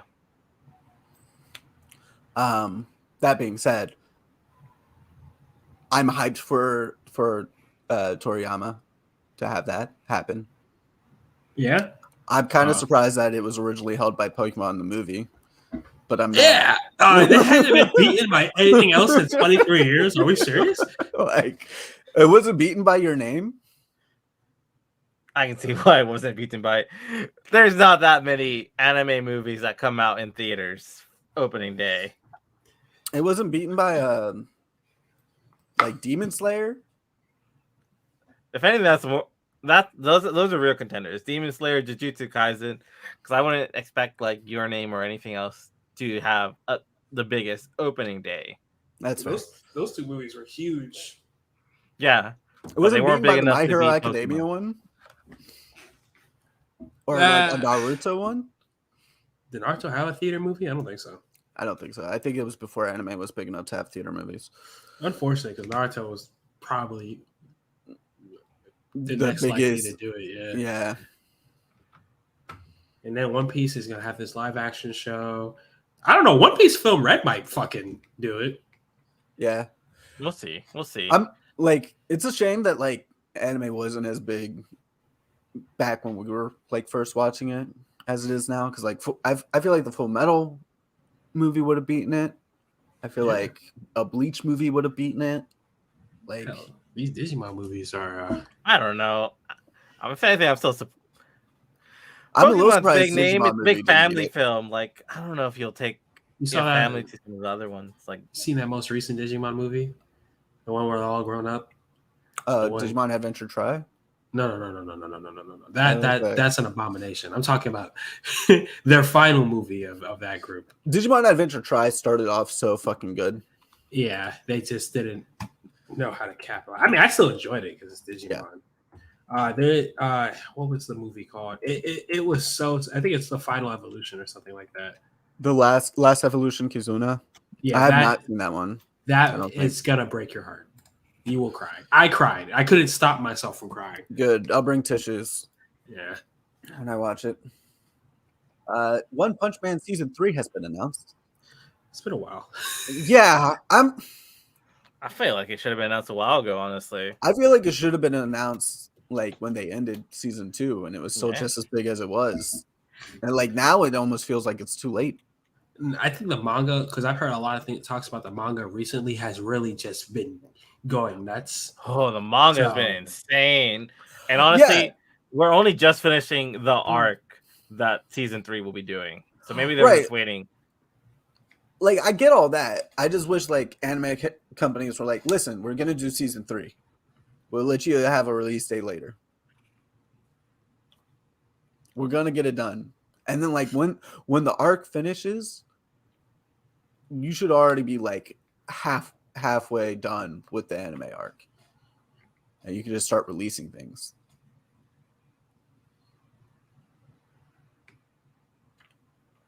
I don't know. Maybe I'm wrong about that, but that's just I don't my know. personal The only feelings. thing I can think of is like there's a lot of mangas. They make animes all the time, so maybe they don't want to waste the manpower when they have all these other projects to do till they know when this is due. That's true. Going back to Movie World, Regal Cinemas owner Cineworld is preparing to file bankruptcy within next few weeks after the post-pandemic return to cinemas didn't prove as profitable as expected. I mean, I'm not surprised. Yeah. People don't want to spend money on a movie and stale popcorn when they could just watch a movie at home. Oh, okay, hold on. There's some things I agree with you there, but there's some blasphemy in that sentence. Movie popcorn is unlike any other popcorn. That is true. That is true. Movie theater is my popcorn is my favorite, and I can get an icy. It's top notch, but it is like $25 for a popcorn and an icy. I will say though, when I went into the movie theater earlier today at like 1:40, I walked in and it was literally me and like 3 kids like way in the middle, and I That was is- like, "This ain't that bad. I can accept that y'all don't want to come." Yeah, that is every single time I go to the movies. It's usually like either really chill or if it's like a Marvel DC movie, it's fucking packed. Yeah. Nowhere in between. We were surprised for our showing of Dragon Ball Super. It was like half full, but we did check the other 2 showings later were like completely packed. Oh. Yeah, I went and saw it at like 6:40 on a Friday, and it was me and 3 people. I guess people just didn't want to watch it on a Sunday. I don't know. We saw it, It literally was me and 3 kids. Like, Yeah. I was so blown. I went Friday at 6. That was our showing. The theater was like half full, but when we checked the app for the later showings, like the 7 o'clock and the 10 o'clock were fully booked. Yeah, that was not the case. Every single showing I looked at had like 4 people in it. And like, I don't even know who would buy Regal if somebody wanted to buy it. Like, maybe a Netflix might do it, or That'd be kind of cool to release some Netflix movies in their own personal theater. yeah, or maybe like I could see potentially like Disney saying that, but I feel like that's a conflict of interest of some kind. Because I feel like Netflix would still show other things, but I almost feel like Disney just wouldn't. I mean, Yeah. Yeah. And it would be all Disney and Marvel movies. And you would never see Disney movies at an AMC again. It would only be at Regal. I don't know how they would do something like that. Like, That kind of sounds on brand, yeah. AMC have to buy all these for very cheap, maybe. Well, like, they just be sold to like some local people to just have their own local theater. Like, here's the space, here's the equipment. We just can't have this anymore. We're just selling the space. Yeah, like maybe Regal would it would still probably be Regal, or it'd be like Disney theaters or something like that. Mhm. And like maybe they get their stuff for whatever it costs to like get it there, because like it's fake money, but companies still have to like send that money back and forth. And then like AMC would have to pay a premium to get the Marvel and Star Wars and stuff like that at their theaters. And they would just rake in the money that way. But I also feel like if any like distributor company like that bought a movie theater, they would instantly be hit by the government. Yeah, I think movie theaters tried opening up their own, and the government got involved. In the past, I think that was a thing. Like, MGM wanted to build their own theaters for their movies, and the government was like, no. No, because that creates a monopolization. Yeah, I could see Netflix doing it, and then that just being like not necessarily something where they show their own movies at, but it's something that they own for you to go see movies at. Like, and it just becomes another source of revenue for them. And maybe they start releasing some things theatrically now, and then it ends up on the streaming service later. Well, speaking of Netflix, Netflix adaptation of Sandman is currently the largest streaming show on the planet, outperforming other series numbers by a considerable margin. Fucking Understandable. It's so good. Yeah, it was really good. I think there was only one thing I didn't like about Sandman, but we'll still get it more into that whenever we discuss it. Yeah, since I'm only halfway through the series. So far, everything has been pretty fucking great. Except for one scene where something dies and it made me feel awful inside. Oh, I know what you're talking about. There's just one character. We won't get into it. I'll wait for mine to catch up. But yeah, I guess we'll go into Harley Quinn and then Dragon Ball Superhero, and then I'll sign off and y'all talk Sandman. If you want. I thought you wanted us to wait. Yeah, I thought we were gonna wait. Like, I don't think we need to talk about Sandman. All right, let's just talk Harley Quinn and She-Hulk and Dragon Ball Superhero. Word. An hour and 40 minutes later. Yeah. So much news. All right. You can't skip a week ever again. Yeah. That was skipping next week. I'm skipping next week. Y'all could go. Okay. Or we could do like Monday, but I can't do. Maybe we can do Monday. I don't know.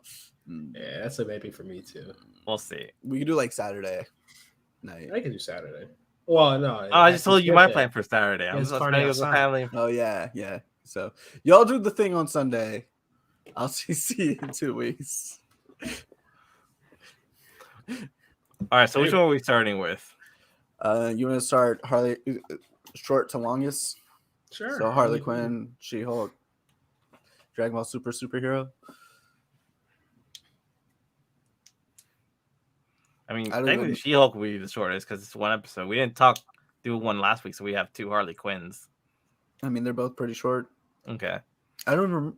Do I remember what last week's was? Is the Swamp Thing. All right, so Swamp this Thing. week's Yeah, it's is Yogi Swamp Thing. Joker. Yogi Swamp. Or would it be Yogi Thing? All right. Let's start with She-Hulk. All right. Hello, everyone. It's me, Haxley, here, and today I'm joined by my mightiest woman and Jeff Max here. Today we're going to be talking She-Hulk herself. All right, so over on Disney Plus, She-Hulk has arrived for the MCU. How are we feeling? How are we enjoying this? Go ahead. Say what you want, man. I'm vibing with it. I kind of like it. It's got some problems with it, but I'm liking it. I like it. Maybe it's up there. It's definitely top 5 out of the MCU Disney Plus shows, I think. Yeah, I don't think it's quite Miss Marvel yet, but it's feeling more. Every show we're getting feels more like complete of an idea than the previous one. It feels like whether or not they're better, it feels more complete. Yeah, so I don't hate it, and I don't think it's bad, but it's definitely not my favorites because it's everything that I don't want from the MCU, which is their dry sitcom comedy. And it's fine. Like I said, I don't hate it, but it's more of like a background show for me. I realize, like I tried focusing on it, and like I was watching it, and I was paying attention, but I was just like, this would grow really great if I was cooking right now. I feel that. I think it's going to get better. I think the first episode was really just laying the groundwork for the rest of the series. I enjoyed Bruce and Jen's chemistry because it felt very sibling-like. It's very similarly to how like my sisters and I talk to each other the entire time. So Your sisters throw you off a cliff. they would if they could. I can see that. I can see that. But yeah, like overall, it's fine. But like I knew from the get-go it wasn't gonna be the get-go of the show of the episode, not the get-go. I was actually excited for the show. Now, not so much because I kind of see what it's probably gonna be like. Not for me. A little worried about how Daredevil was gonna be in this show, but who knows? I could be pleasantly surprised. Miss Marvel pleasantly surprised me, so all is in the air. Well, I think another thing to remember is Daredevil isn't typically as serious as he is in the Netflix TV show. He is campy at times in the comic books, which I actually kind of prefer him to be a little bit more jovial at times because otherwise he's just Batman.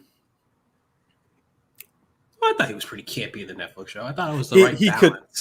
He could be campy in the Netflix show for sure. But let's not forget that when Matt Murdock goes on trial because he's suspected to be Daredevil, the motherfucker shows up in a party in a shirt that says, "I am not Daredevil," or "I am Daredevil," or something like that. I'm fucking weak. Yeah, I mean, I'm fine with it. Overall, I'm fine with it. But it's a wait and see kind of thing, By episode 3, I'm like, okay, it's exactly what I thought. I'm gonna still watch it, but it's just gonna be a background show for me. I can see it as a background show. It's very I don't know, well, maybe Brooklyn Nine-Nine, where okay, yeah, it's funny, it's a comedy, but we're also dealing with the law. I was gonna say Law and Order, but Law and Order is not that funny. It's not that funny at all. I think I would accept it more had I not just come off the comedy that is Love and Thunder. Yeah, Love and Thunder was also pretty hit and miss at times. And I feel like this show is so far going in the right direction. I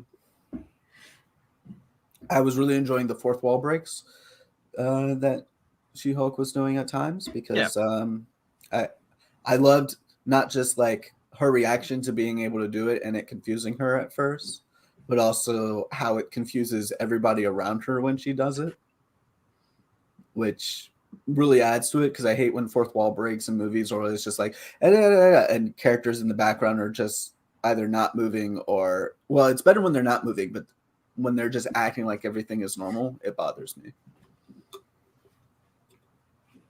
So, but there's a lot of Marvel characters that break the fourth wall. Yeah. So,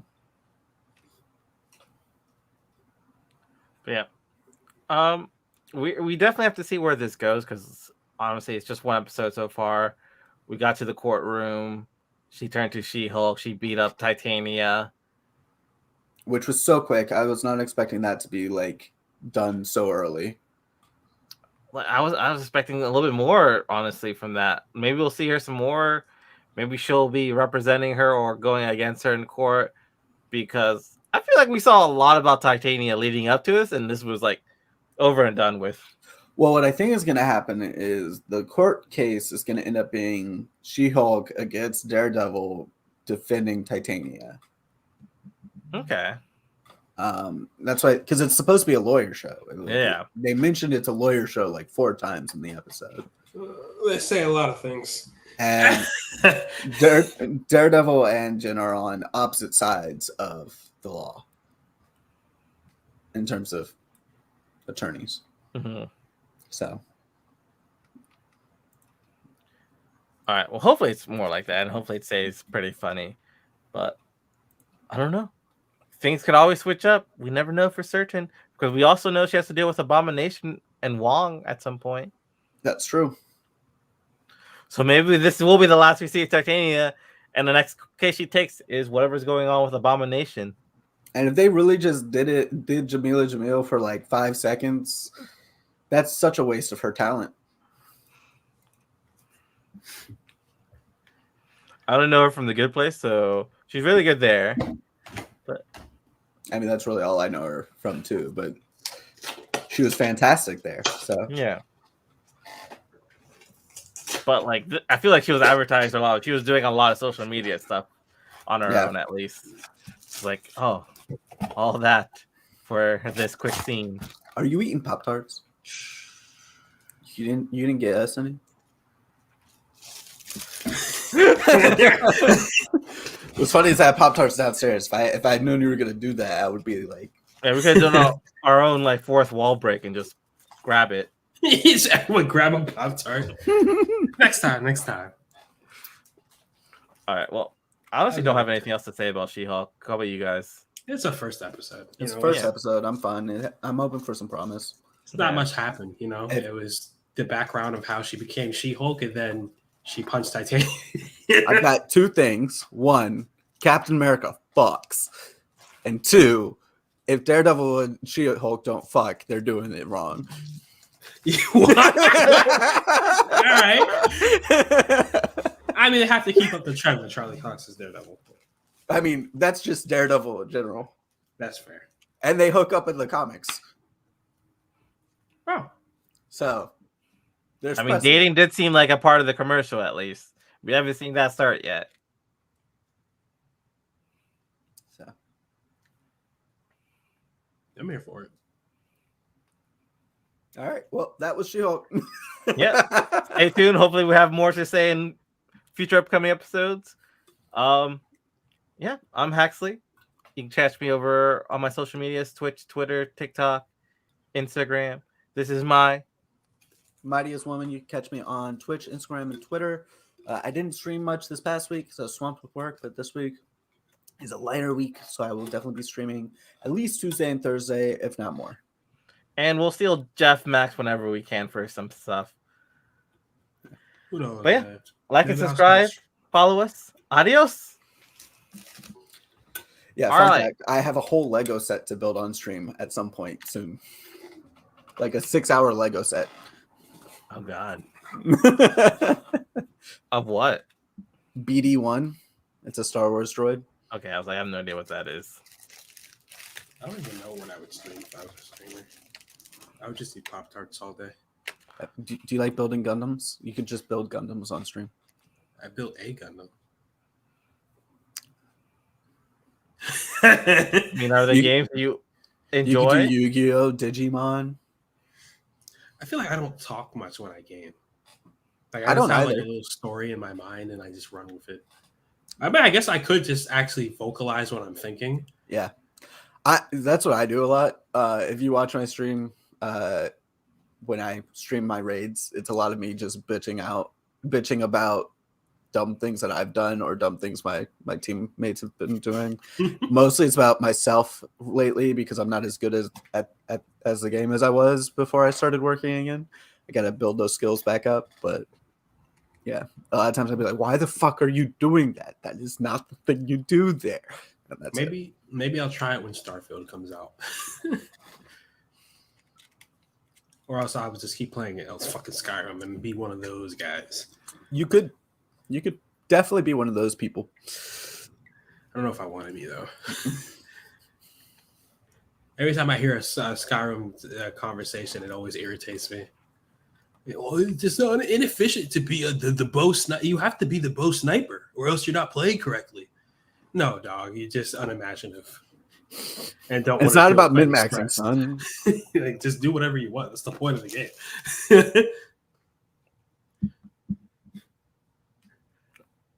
All right, so Harley Quinn.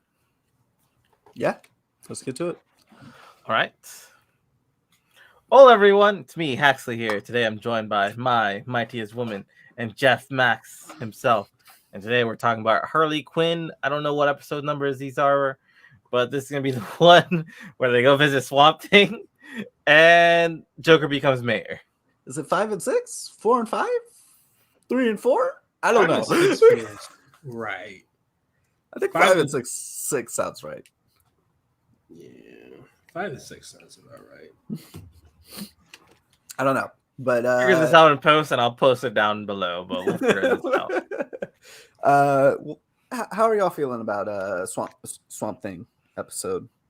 That's all right. I really enjoyed it. Good for Mrs. Freeze to get out there, enjoy life. That was interesting. That's just not how I expected the return of Nora Freeze. I'll be real with you. Yeah, I definitely was like, yeah, she's just gonna go do science and stuff, and it was like, no, she's 21. She's gonna go get fucking hammered. I was like, all right, shit.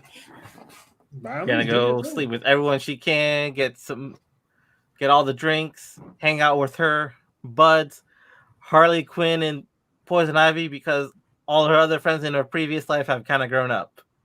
Yeah,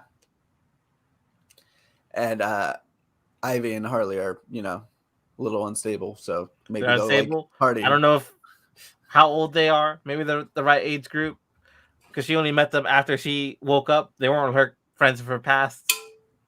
Yeah. No, I enjoyed Mrs. Freeze. I definitely enjoyed Yogi Thing.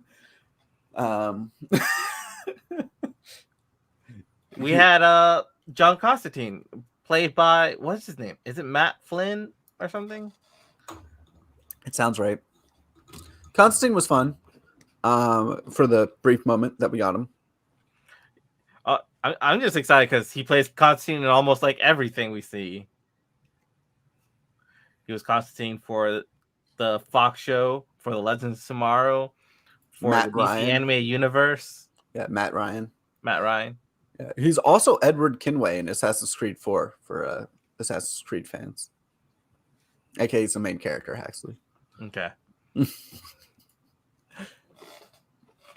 But yeah, no, he's pretty great as Constantine, as he always is. Which is why they're just going to continue to cast him as John Constantine and roll with him for all projects. Maybe he just actually is John Constantine. Maybe. No, we just don't know it. Yeah. I mean, we definitely know that he's good at the job, and as we see that Constantine is still going to be filming and not be canceled by Warner Brothers Discovery so far. They should just announce that he's gonna come back for the role and then not give it to anyone else. Like, nope, this is the only one we can have from now on. Yeah. Yeah, It's I'll like come back as John Constantine. This is when he's like 67. Yeah, I'll come back as John Constantine. it's like Hamill and Conroy. You know, just like I'll be do Con- another Joker. Yeah, I'll be another Batman. No problem. Actually, now Hamill says I'll only be Joker if Conroy's playing Batman, which is like pretty dope. But yeah, great Constantine, great Swamp. I really like the Swamp Thing. Just hippie yogi Swamp Thing was a perfect idea. And then Hey, him y'all. and Poison Ivy arguing about life, like Poison Ivy and thinking like Swamp Thing's like a bad friend when it actually Poison Ivy's a bad friend. Yeah, He like just she's wanted learned to this. have a friend on his side to talk to about stuff. aren't feel like they she's- like hooking up in a comic right now? In one of the comics. Come again? What? No, not that I know of. What? Hold Or on, like hold that- on, hold on. I didn't see this.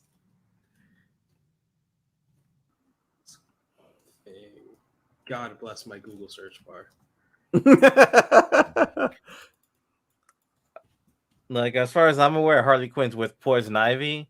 We did establish pretty recently that when Poison Ivy was a grad student, her advisor was the Floronic Man. Oh, no, is it's Swamp Thing's happening. villain. What's happening is there's a big movement for people to have them be together. Just because they're plant people. Well, they have a friendship in the comics a lot, and a lot of it is him like helping her be a better person. Yeah, but he has like a romantic love interest. I forget her name, but So she was in. There's a panel that shows them being somewhat romantic, but I don't know if it's. I don't even know. Yeah. I guess Abigail Arcane. Yes, Abigail Arcane. It's a little weird, but no weirder than most comic stuff. Is it weird? A little bit. He is plants. She likes plants. I mean, I feel like anyone with Swamp Thing is a little weird. like, No, like that's what I'm saying. It's like anybody with Swamp Thing is. It's like anybody with the Thing is a little weird too. you know, you're like, oh, Swamp Thing you and know, the Thing just can't have love. it's rough. It's Yeah. rough. At least the Thing is always rock hard down there. I don't think you want it to be that rough. I think that's when you get some injuries. Yeah, there's lubricant actually. Listen, with the things that people take up their orifices, I wouldn't be surprised. But moving on back to Harley demonetization. Quinn. Moving back to Harley Quinn. Yeah, I think Poison Ivy just realized she needs to be honest, talk to people more, be there for her friends. This is the lesson she has learned every single episode since this season has started. It's a hard lesson to learn, to be fair. Yeah, sometimes you gotta just drive it in there. No, I feel you. I'm not mad at it. But it is the same lesson. Yeah. But the next episode, we got a break from Harley Quinn and Poison Ivy in this lesson, and we got the Joker being a dad. Fucked up as it is, Honestly- this may be my favorite episode of the season. Yeah, like Yeah, it's like I think it's my favorite so far, honestly. it's a great episode because it's like one, I didn't realize I'd ever like the Joker humanized.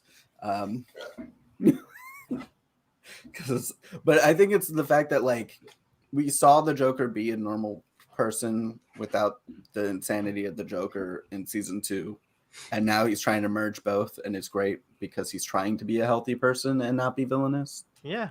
He Uh. just wants his kids to be in a Spanish immersion class, learn a second language, and he Have free hopes that one healthcare. day they will make the decision themselves to call him dad and he can adopt them for legal reasons. And he just wants them to have free healthcare and free college. Yeah. And he's like, and I'm a socialist. That was funny. Like, that moment was hilarious. It's like, are you like a socialist? No, I am. Not like a socialist. I am a socialist. The best thing in the entire episode was when he and Jim Gordon were talking, and Jim Gordon's like, "No, you should be mayor. I can't wait to work for you." And he was just like, "Yeah, my first plan is to defund the police."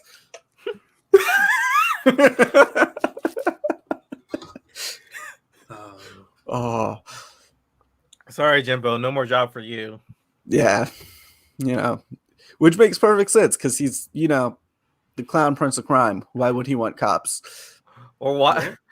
Or Jim just keeps getting surprised when Two-Face turns on him, and it's like, do you not know my name? I'm Two-Face. Yeah, it really was just like everyone being a Two-Face tricked them, and he's like, "All right, this isn't even funny anymore." I take it back. The best part was when Two-Face called the Joker. It was like, "I have your kid at the abandoned amusement park. If it's not clear, I have kidnapped your kid and have them at the amusement park." He's like, "Yeah, I got that." He's like, "Sorry, I'm used to explaining things to Jimbo here."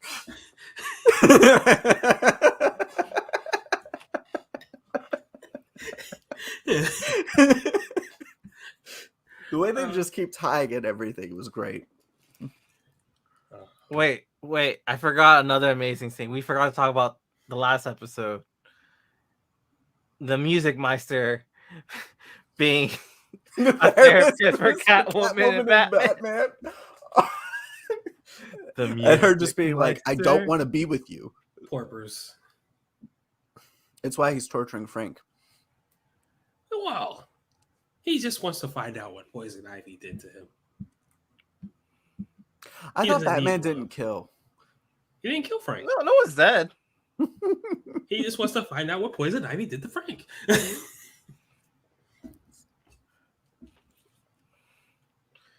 And no one's dead yet. I'm just excited with Music Meister because Music Meister was the original character for, I think, Batman Brave and the Bold, and he was only recently announced to make an appearance for DC Comics. So he's about to make his comic appearance for the first time. Oh, that's pretty cool. It's also great that he showed up again before that in Harley Quinn, who was originally created for the Batman animated series. Yeah. So I don't know, but I did like I think Neil Patrick Harris played him in Batman Brave and the Bold. that kind of sounds perfect, honestly. Yeah. I think it's kind of hard to say that this one beats that one, but it was definitely funny. What, you don't like R&B Meister? I do, but I don't know. Music Meister with Neil Patrick Harris having a sing battle between Batman and Black Canary was pretty cool. Excuse me. Who played him in this episode?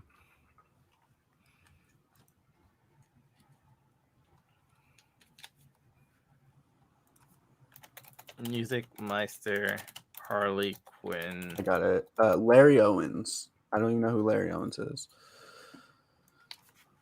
But I would have, who they should have gotten that would have made it more memorable? Motherfucking T-Pain. Yo, T-Pain as Music Meister would have been beautiful. If anything, who else you could have had? You could have just had it be Snoop Dogg. He would have done it. Yeah. Snoop Dogg would have been Music Meister. Oh, Larry Owens is from Abbott Elementary. Abbott Elementary. Word. Not the main black dude, but the other black dude. I'm just gonna have to give words for this because I haven't seen Abbott Elementary. I've seen like a clip of it on something. Yeah, he plays Zach. He's also, that's really it. That's really it. So good for this dude. All right. Anything else we have to say about Harley Quinn besides all of that? Joker's surprisingly good dad. Good job. Joker's a good dad. Might be my favorite mayor. episode this season so far. And he's the next mayor. So what's her name? What was her name? Because we don't like her. Debbie. Debbie. Yeah, Debbie. fuck Debbie. Fuck Debbie, who eats a whole chicken with the bones. You know what? That was another scene that had me weak. She's like, "Oh my god, there were bones in this."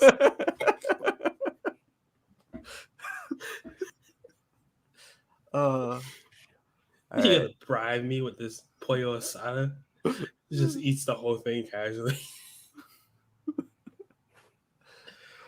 With her hands, too. All right. She's eating her rice and chicken with her hands. It's going. Yeah, it was pollo. It was arroz con pollo, right? Yeah. Was what it was. Yeah. So rice with chicken, and you're gonna eat the whole thing with your hands, Nasty. and then go back to driving. I like how one of Joker's first things that he did as mayor is to give him a mayor designated parking spot for his kid's school. And then in her old spots. Yes. All right, well, that's our show about Harley Quinn. I'm Haxley. This is my Mightiest Woman. This is Jeff Max. If you like what you saw, go ahead and leave a like, subscribe to our channels. You can also follow us on our other social medias. I'm Haxley GV over on Twitch, TikTok, Instagram, Twitter. Is Mightiest Woman on Instagram, Twitch, and Twitter. And Jeff Max gets kidnapped a lot. Yeah. Why do I get kidnapped? Because you don't have a social that people follow. Oh, yeah, you're right. All right. So Dragon Ball Superhero. I feel like we started off with Dragon Ball Superhero. All right. Let's go. Action. Dragon Ball Superhero. Dragon Ball Superhero. Superheroes in a If you can't tell, we're talking about Dragon Ball Superhero today. Yeah, and I'm Haxley. I was gonna say I'm but that's not right. Hey, something's not correct here. I'm my Mightiest Woman, and we got Jeff Max with us. Yeah, Jeff just got here recently from the theaters watching Dragon Ball Superhero. I saw it Friday evening at 6 p.m. I saw it Friday evening at 6:40 p.m. I want to say. It is now Sunday at 6 p.m. So Jeff is the one who has the most experience of it, dealing with the hype of everything, experiencing our childhood over again. The ultimate love story to specifically Dragon Ball Z fans. Maybe more to the American fans, because I don't know how true this is, but I've definitely heard that Gohan gravitates more to American fans than it does to like the Japanese fans, and that might be why it's like the lowest performing Dragon Ball movie of all time in Japan. Is it because Gohan has two dads and one of them is black?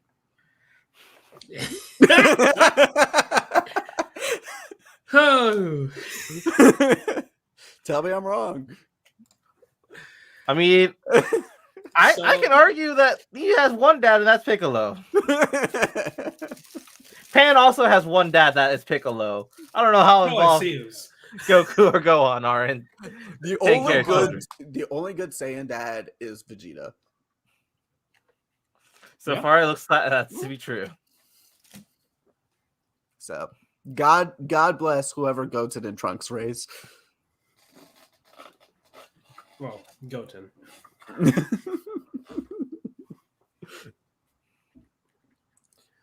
So, yeah, I guess we start off with Piccolo and Pan training.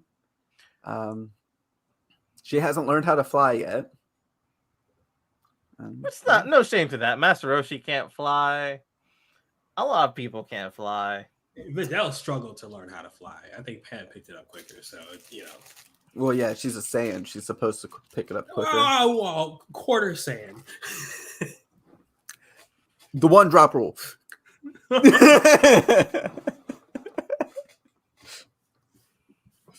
My birth certificate says African American, Jeff. I mean, it's fair. This just reminded me of an argument I saw on TikTok yesterday about would it be cannibalism if Goku ate Gohan? Yes. Yeah. Because they still have Saiyan. Yeah. I think it was like, is it cannibalism if Goku ate Chi-Chi? And people were saying no because they're different they're different species. Technically, yes. Like, it's not cannibalism when a wolf eats a dog. And it's like, so Goku can eat Chi-Chi, but can he eat Gohan? It's like, no, because Gohan's half Saiyan. It's like, why does it half matter? At what point are we drawing the line? When the Saiyan blood no longer affects the human blood. Yeah. Therefore, anyone who can't go Super Saiyan, it's not cannibalism. There you go. Okay. When it no longer it shows up as features. Although I guess that like doesn't make sense with wolves eating dogs. I mean, a wolf looks very different from a chihuahua, at least. A Saiyan still looks like a person. That's true. All right, so yeah, we got Piccolo and Pan training. Piccolo going to yell at Gohan because he won't pick up his daughter from school. Because he's researching and writing a paper on ants going Super Saiyan. Super Saiyan ant. That was the most dad joke. And you know, it's oddly fitting. Yeah. I didn't think I needed to hear Gohan say a dad joke, but there it is. There it is. How old is he in this Gohan? Like 30? No, he gotta be younger than that, right? No, I think I don't know. No, because Goten is like. And look how big Goten a Trunks are teen. now. Well, think about it, like Gohan was 11, and then Chi-Chi had Goten like a year after. Because she got pregnant with Goten during after the Cell fight. Yeah. During the before the Cell fight. Right before the Cell fight, yeah. So And- Goten is probably like 7, to be honest. No, What? I think Goten He's is like 15. Goten's like 15 or something at this point. No, I think he No, might be Goten's 12. got to be in the teens because Pan is 3. Yeah, Pan is 3. And by the time the Buu games happen, Gohan's already 5. And in Dragon Ball Z or in Dragon Ball Super, they mention in the first season how Goten and Trunks are 10. So yeah, I think Goten's probably like 13. No, Goten's probably got to be like 15, 16. How old is Goten in Dragon Ball Super? They're 12 and 13. Goten being 12 and Trunks being 13.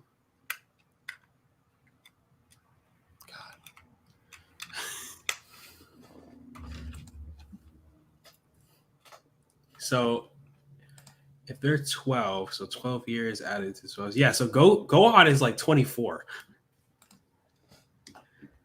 How old is Gohan in Superhero? Here we go. Gohan is 25. Yeah, so Piccolo's only 29. Which, like, yes, because he was born as an adult. Because King Piccolo is way older than that. He's like thousands of years old. Mm-hmm. And then there's also Kami. Because they fuse. How does this fusion work? Because he obviously has all the memories of like Nail, Kami, and all that, right? Yeah. I don't know.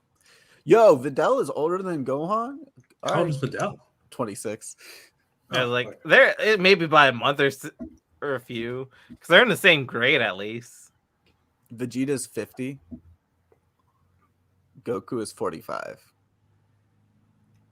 Krillin is 46 and still fucking kicking ass, apparently. I don't know what they did with his design in that movie. I have never seen Krillin get so nerfed. Like, he doesn't have much going for him. Are you guys got to take away his muscles too? I mean, he is 46. Oh, come on. He's a cop that just eats donuts all day. That's fair. Yeah, like he probably doesn't need to use too much energy as a cop with who can fly and shoot destructive disc everywhere. Yo, Broly is 50? Yeah, because him and Vegeta were born at the same time, remember? They're both Oh, yeah. in the same pods. Yajirobe is 47. That can't be correct. Yajirobe was practically a man when he met Goku. Yeah, And Goku was like 5. Yajirobe was definitely an adult when he met Goku.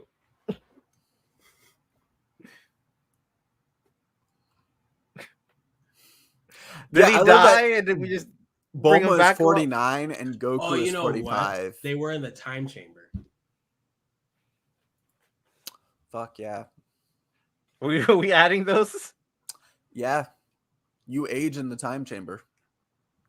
I guess that's true, but I don't know if we should just add those years here. Doesn't Which that is mean... why I think Gohan is 25, actually. Yeah. Yeah. And Goten and Trunks are 12 and 13. not even mentioned on the... Oh, wait, here they are. 15 and 16. Oh. In the superhero movie? Mm-hmm. That's weird. That seems a bit too close to Gohan. Yeah.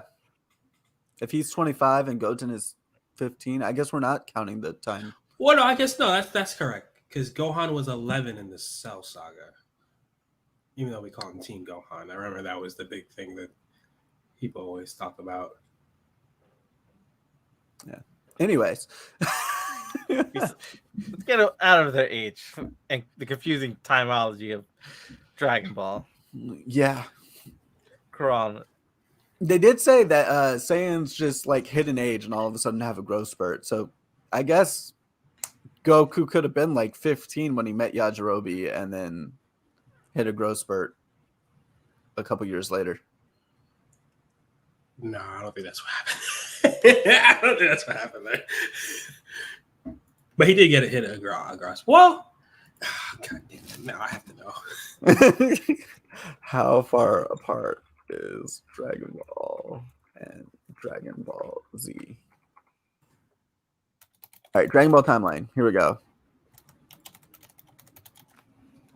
Dragon Ball starts 749. So when we first meet And Goku, Dragon he's Ball's- already 11. So you're probably right, actually. He was probably like 13 when he finally met Yajirobe. Yeah. And Dragon Ball Z is in year 761.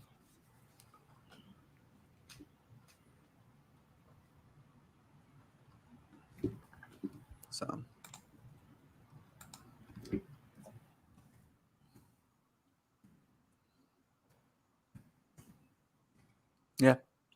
yeah, Goku reaches Corn Tower at age 750, and 11 years later, it's Dragon Ball Z. Okay. So Goku's born in 734. So he meets Yajirobe when he's not, which means Yajirobe is like 12 and looks like that. Jesus. Granted, I've met some 12-year-olds that look like they're 40, but still wild. Like Edwin always looks like an adult. Like Edwin still looks the same way he did when he was 14. I guess it's possible, yeah. They probably fudged the numbers for him, but Yeah. All right. Anyways, back on topic. So Piccolo is training with Pan, or Pan is training with Piccolo. and Piccolo yells at Gohan for not picking up his daughter, and then Piccolo is attacked by an android. Yeah. So we say the Android name? Gamma too. All right. Yeah. And Gamma 2 thinks he destroys Piccolo's. So Where before that, Gamma 2 has like special effects anytime he has a move. yeah, it's a little hologram that we see later in the movie that pops Yeah. up whenever you hit somebody if he Like, wants. Kapow! Kabam! And people's like, why can't I see this? Which, like, fair. I would also, that would probably be hella disorienting in a fight. Be like, what? What? What is going on here? What trickery?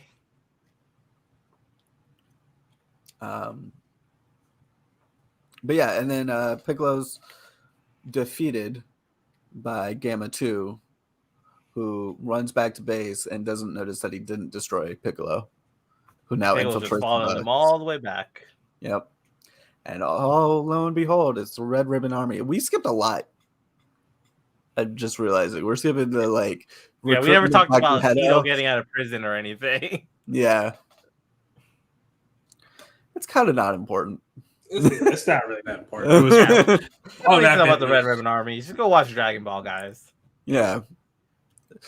Go watch like Dragon Ball. That's like arc 2 and 3, I feel like, and then if I remember it correctly, and then the Cell Saga, and then you can watch this movie. Just know Hito is Jiro's grandson. And he's apparently smarter, but fascinated with superheroes. He loves superheroes. He doesn't really care about being a villain, but he needs some money. Sometimes you gotta do what you gotta do for the money to do your research. We all know how that science funding goes.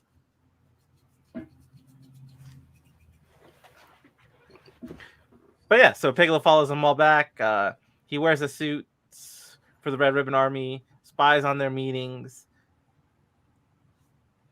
And then he goes back to Bulma and tells them what's going on. It's like, get Goku and Vegeta here. Yeah, and Bulma starts to look for a communicator, but can't reach them because they're training. Yeah, because Whis threw a tub of ice cream on Whis' staff, so they didn't even notice the call.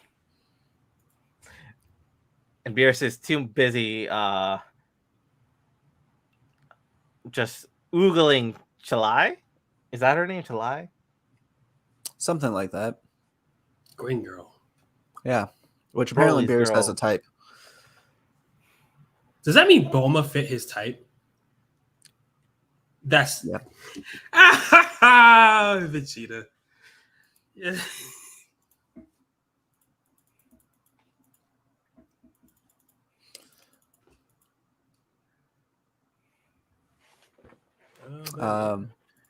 Yeah.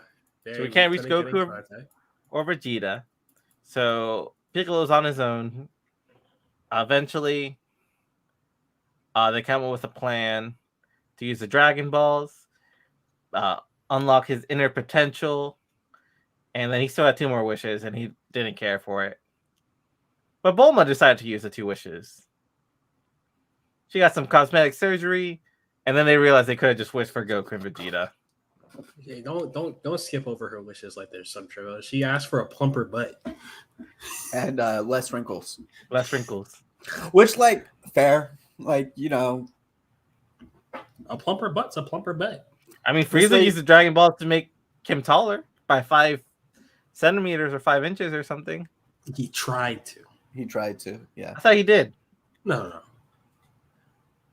He couldn't, if I remember correctly. Oh. Because that was the same time Bulma was trying to get, 5 inches shorter? Younger. No, 5 years. 5 years younger. He's younger, yeah.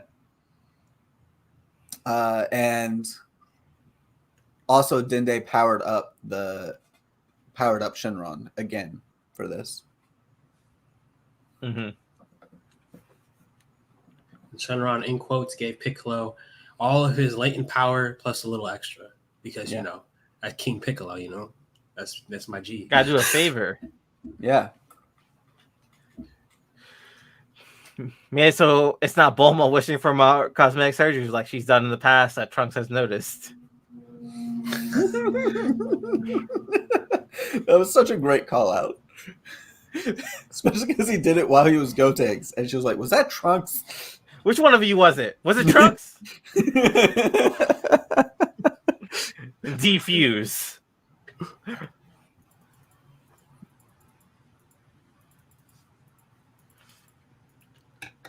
But yeah, back at the Red Ribbon Army, they decide, you know what? We need to get Gohan here. Let's go kidnap Pan. So Piccolo and one other person go kidnap Pan. She agrees to go. She thinks it'll be a fun adventure. She's all down for this plan. And when they have her, they do a video recording of her in distress. And then when she's done recording, she goes to eat the Oreos. They go to Gohan's house. They show Gohan the video. Gohan gets mad and is about to murder one of the Red Ribbon soldiers. I think it was 15. Yeah. 15, and Piccolo's like 92 or something. 94. 94.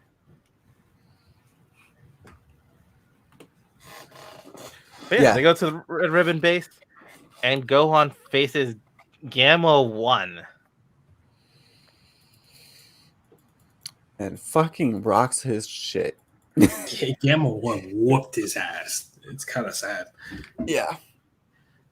So Piccolo, in the spur of the moment, talks to Pan and says, "Act like you're in pain," and then holds up Pan. And we got the return of Mystic Gohan. And now Kim and Gamma 1 are still fighting. They're more even. It's still within parameters. No problem for Gamma 1. Yep. And So, but then they start to realize that, you know, the androids start to realize maybe they aren't fighting for truth and justice. well, first, Piccolo has to fight Gamma 2 at the same time. Yeah. And then while they're fighting, they're talking. It's like, then they realize they might not be on the right side of things if they're kidnapping and hurting children. Yeah, Gamma 2 gets dusted up by Orange Piccolo. I hate Orange Piccolo. Can I just say that really quickly? The look or the name? Yes. I like the look. I like the look. I think the naming could be a little bit better. Well, I mean, it was just a name he came up with on the fly. Yeah. You know, he wasn't like, he even said, he's like, oh, I don't really care for shit like that. I guess it's Orange Piccolo. It's fine. My problem with the transformation is it was just like, oh, let's just get Piccolo Super Saiyan. He looks different. The I mean, yellow it's just glow, a transformation.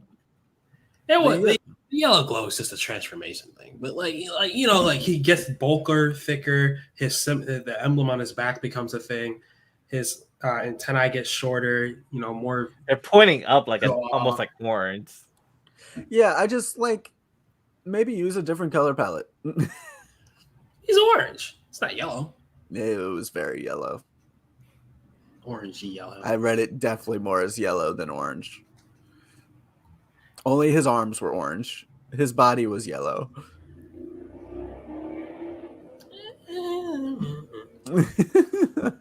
Tomatoes. But yeah, reinforcements arrive. Bulma gets there with some of the Z fighters, Android 18, Kurlin, Goten, Trunks. It was kind of funny when she's like, "I brought the strongest people on Earth," and like I was looking, I was like, "Oof." And she left Yamcha. She left Yamcha, Tien, 17. They're still on Earth. Yeah, 17 is still on Earth, and he's definitely, I think, the strongest android, isn't he? Him and 18 are comparable. Yeah, like I would say that they're about the same, honestly. That was kind of always their thing, is that they were pretty I much thought the in same. Tournament of the Power they showed that he got stronger because he was because he's a ranger and actually works on it, and she doesn't. But I think she's probably caught up by now. I mean, I think they're androids, so I think their strength doesn't change, but maybe Android 17 is they're just human now. grown. Yeah, they are human now. They're human now. Although still in have- this movie, they can still hide their like energy and not be sucked. Like, No, but even in Tournament of Power, they said they had the advantage because they don't get tired. They don't run out of energy. I think they're cyborgs now. Really, is what it is. Yeah, I think they're a mix. Yeah. Mix enough that 18 can give birth.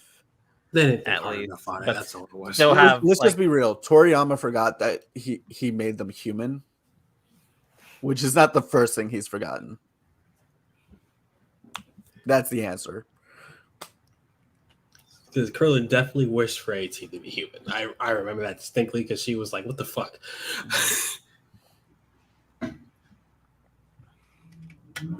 Well, she's enough android to not get tired in the Tournament of Power because she had the shield and she was and it was mentioned that she can keep fighting 100%. It wasn't that he wished for them to be humans. He wished to have the booms with bombs within them. Oh, yeah. Also, random side note: Android 21 is now canon. So hey, Android 21 is canon, Yep. and yeah. I remember I went with Mike, and Mike did not even know that 16 was like their son. Mhm. Like, I'm pretty sure they even mentioned that in the series. Like, it wasn't even.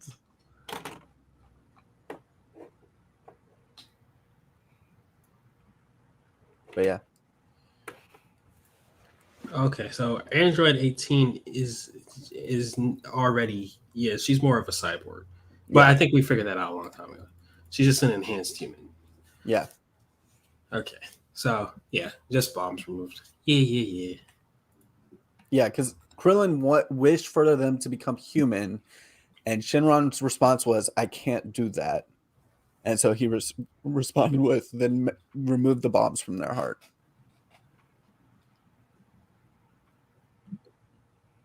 Because Krillin's a simp. He is a simp and was willing to sacrifice the world for a girl who gave him a kiss once. But yeah, so the cavalry arrives, but it looks like the fight's over. The Gammas are done fighting.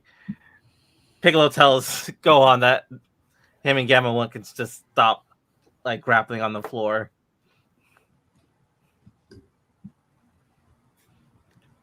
But unbeknownst to them, Magenta, right? Magenta? Mm-hmm. Mm-hmm. Seeing how everything's going terribly awry for them, goes to Cell's Max chamber and is gonna, I don't know, start the program? Open? He's gonna activate Cell Max. Even though Cell Max is still like months away from being completed. So Cell Max gets activated. And yeah, that's a problem. So the Gammas are terrified Cell Max is activated. 18 is mad that someone's recreated Cell. Understandably, she got absorbed and then spat out. Yeah. Yeah. And yeah, it's everyone fighting Cell Max turn. And it's not going well for them. This Cell Max is a lot stronger than the Cell we dealt with in the past.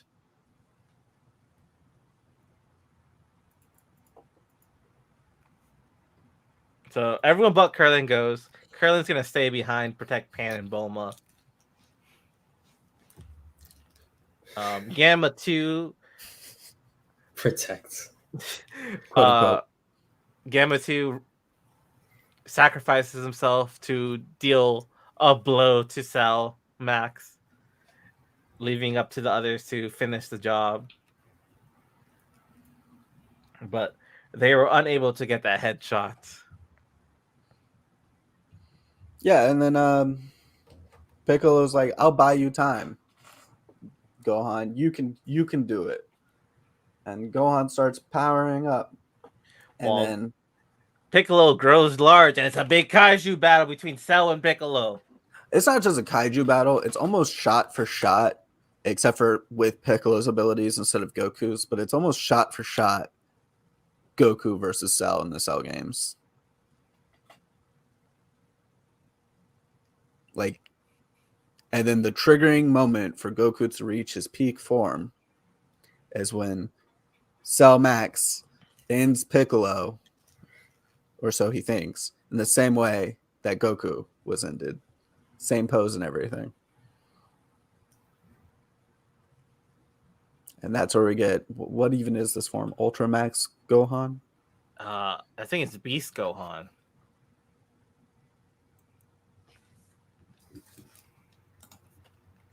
Gohan's new form. I think it's called like Son Gohan Beast. Really? Mm-hmm. Okay. Clearly not getting better at making names. Wow. It's weird too, because it's very Ultra Instinct-ish in terms of like what the form looks like. yeah, it's supposed to be because the wild beast within has awakened. They should have made him look more feral and more apish. Yeah. I mean, if you look at his face, he does kind of have a more apish face, I guess, like the Great Ape face. Right? At least I thought he looked kind of similar to Ozaru. I don't really see it. It just looks like Gohan to me. Yeah, he just looks like Gohan with long hair to me. Maybe. Yeah. They could have had his tail pop back out like they did with Super Saiyan 4, at least. That would have been a nice homage. I'm not mad at this form, but it would have been a nice homage. But it just looked like a combo of like Teen Gohan Super Saiyan 2 and Ultra Instinct to me. With red eyes. Mm-hmm.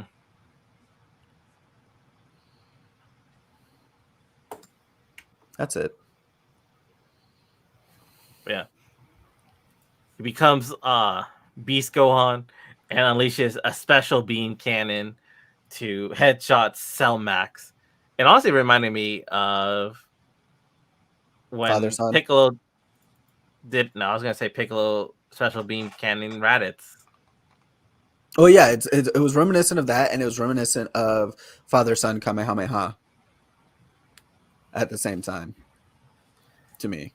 So apparently, Son Gohan Beast look originally was supposed to look like a lot more menacing. Like he was supposed to be paler and I guess more feral looking, but Kira Toriyama felt it wasn't a good look for him. No, go for it, Toriyama. Do it.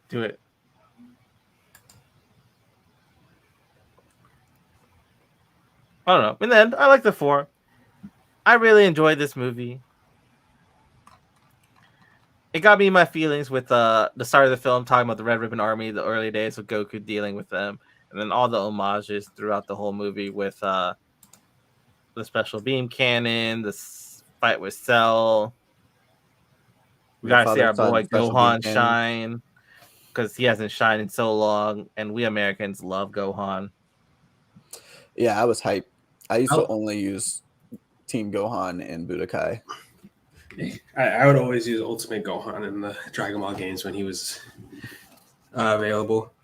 It's funny to see that Gohan is exactly like his dad, but just with scholastics overtraining. Yeah, and how Gohan needs glasses to see in his normal form, but apparently Super Saiyan fixes his vision. Yeah, I mean it makes sense because Super Saiyan is supposed to be like peak form, physical condition. So I was like hoping that they were randomly gonna make it be a reveal where he's just doing it to be like Superman. So people don't recognize that he was the golden guy or whatever. Yeah. Or a Great Saiyaman. Yeah. But he wears glasses as Great Saiyaman, so that would be the dumbest idea. Well, he's not sporting his do-rag. Yeah, sometimes he has the helmet. Sometimes you don't know he's wearing glasses. That's true. All right. Overall, how you guys ranking Dragon Ball Super Superhero? I honestly love the movie. It started slow, but when it picked up, I was like, all right, this is kind of fun. Yeah. Yeah, that's kind of how I felt. And then, like, it got me in my emotions. And yeah, there were scenes where I was getting sad. Like, Piccolo getting beat up for, like, the 100 millionth time in front of Gohan still affected me with a sadness I wasn't ready for. Yep. I mean, I feel like we all should be sad. Piccolo's like the number one dad in all anime. I'm trying to think of a better dad. Not that many animes have a dad, so it's really hard. All right. I think it's funny that he was still on time to pick up Pan, even though he was disguised as a villain. He was a little late. All the other kids left. Pan was the last one. He was a little late.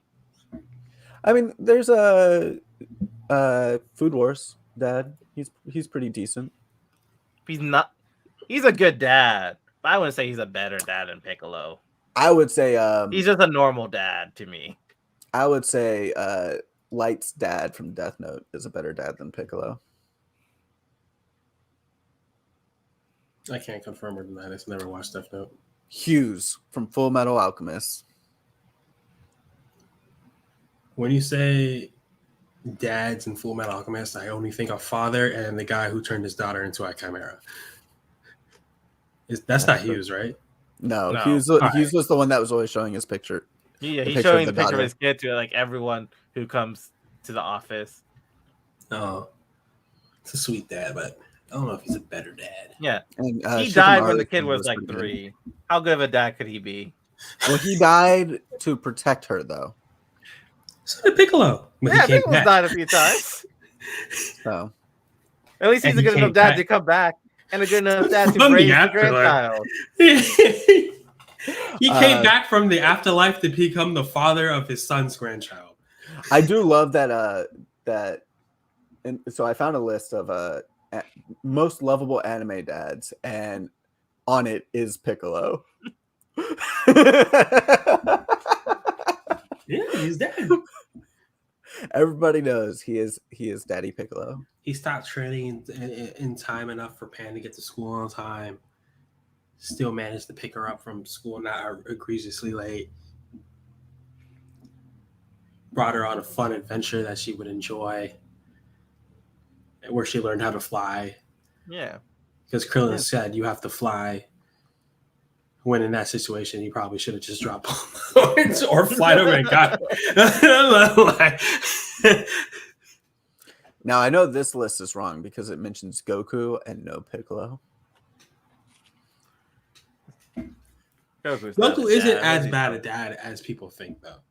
He's not. He truly tries. The problem is he's had to sacrifice himself to save the Earth 1,000,000 times.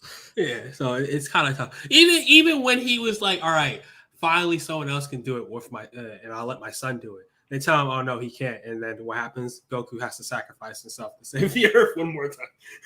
No. Then Vegeta sacrifices himself. Goku lives through that time. The Cell? Oh yeah, Cell. He definitely dies again. But I was talking about Boo games. Vegeta, Goku was dead throughout the entire Boo saga. Yeah, he was dead the entire time. Oh yeah, he only was given like a 1-day Earth pass. That's he true. Extended for 2. yeah. He's like, "Yo, I really need it," and Kai was like, "Okay, fine." It really kills me. The whole Boo saga is 3 days. Yeah. Fucking Vegeta killing himself too. I mean, that's how it goes in animes. Like, look at Wanda. Wanda's been going on for like 4 years now, and it's probably only been like a day or 2 of them on the island. That's true. All right, so how do we feel about Dragon Ball Superhero? 10 out of 10. Love it. 9 out of 10, I think. I could have done without the scenes of Goku on Beerus's planet. I feel like it just took out of some things. That's fair. It was just it was so Dragon Ball. Like it's what I expect. I think for what I expected and everything, I have to give it like a 10 out of 10. It was a perfect love letter to Z fans, at least American Z fans. Did you watch the post-credit scene? Yes. Yeah. Vegeta got his win. Yeah, Mike was excited for that. I don't care about Vegeta enough to care about. I Vegeta was so getting hyped. over. I was Mike happy was for so him. happy. He was like, I was happy for him. I need that on my wallpaper. I need to find a clip of this. Broly's sitting there crying. Broly and limo. Yeah. But yeah, I'm hoping we get more. I'm especially hoping we get what comes after the Tournament of Power and in an anime, but it doesn't seem like we will anytime soon. I thought they said they were working on it. I mean, it might They not be haven't said anytime anything soon. about it. Like, we know we're getting the Moro arc. I think they have a date. It just, I don't know if Speaking it's of like, which, do y'all read the manga? I'm all caught I'm up. not fully caught up yet, but So I can't say my spoiler. yeah, I've gotten through the through most of the Moro arc. I'm off. So caught up. I Haxley's know what you're aware. talking There's about. another contender for strongest in the universe. Oh no, I have gotten through. I'm at that part where he just wished. I'm at the part where he just wished himself to become the No, strongest. you're not there Okay, yet. there's There. another person who's the contender to be. Okay. You're not there in the yet. universe. Cool. You'll enjoy I'm it. excited. You'll enjoy I'm it. excited.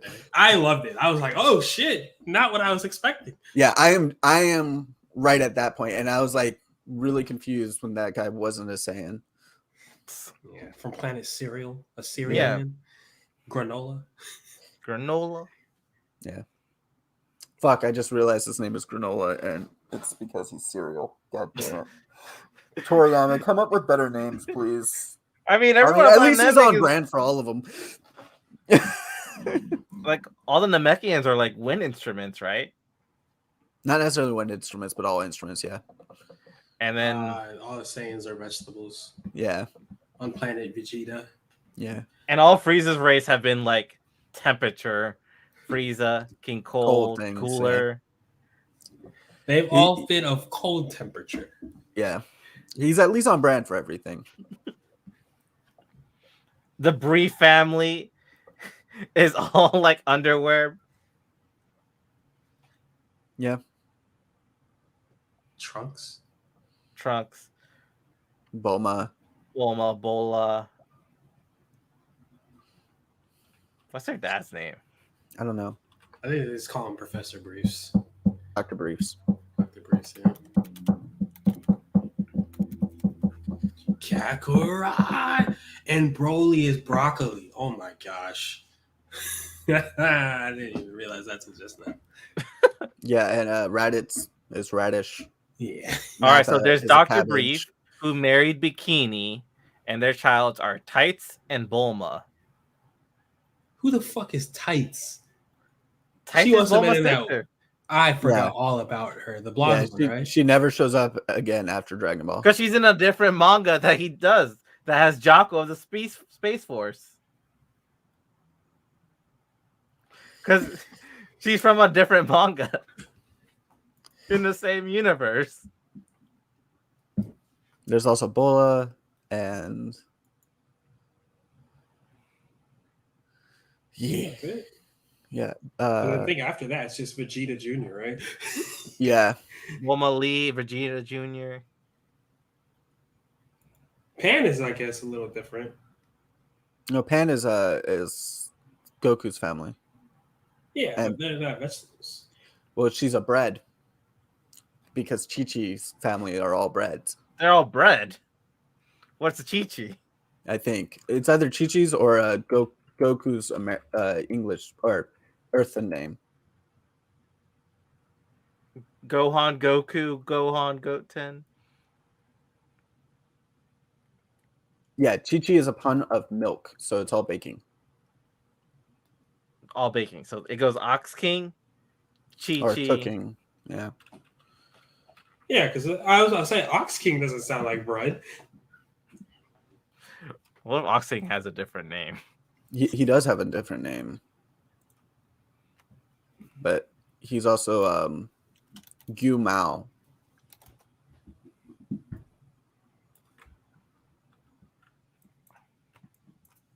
Which isn't actually Ox King in English, if I remember correctly.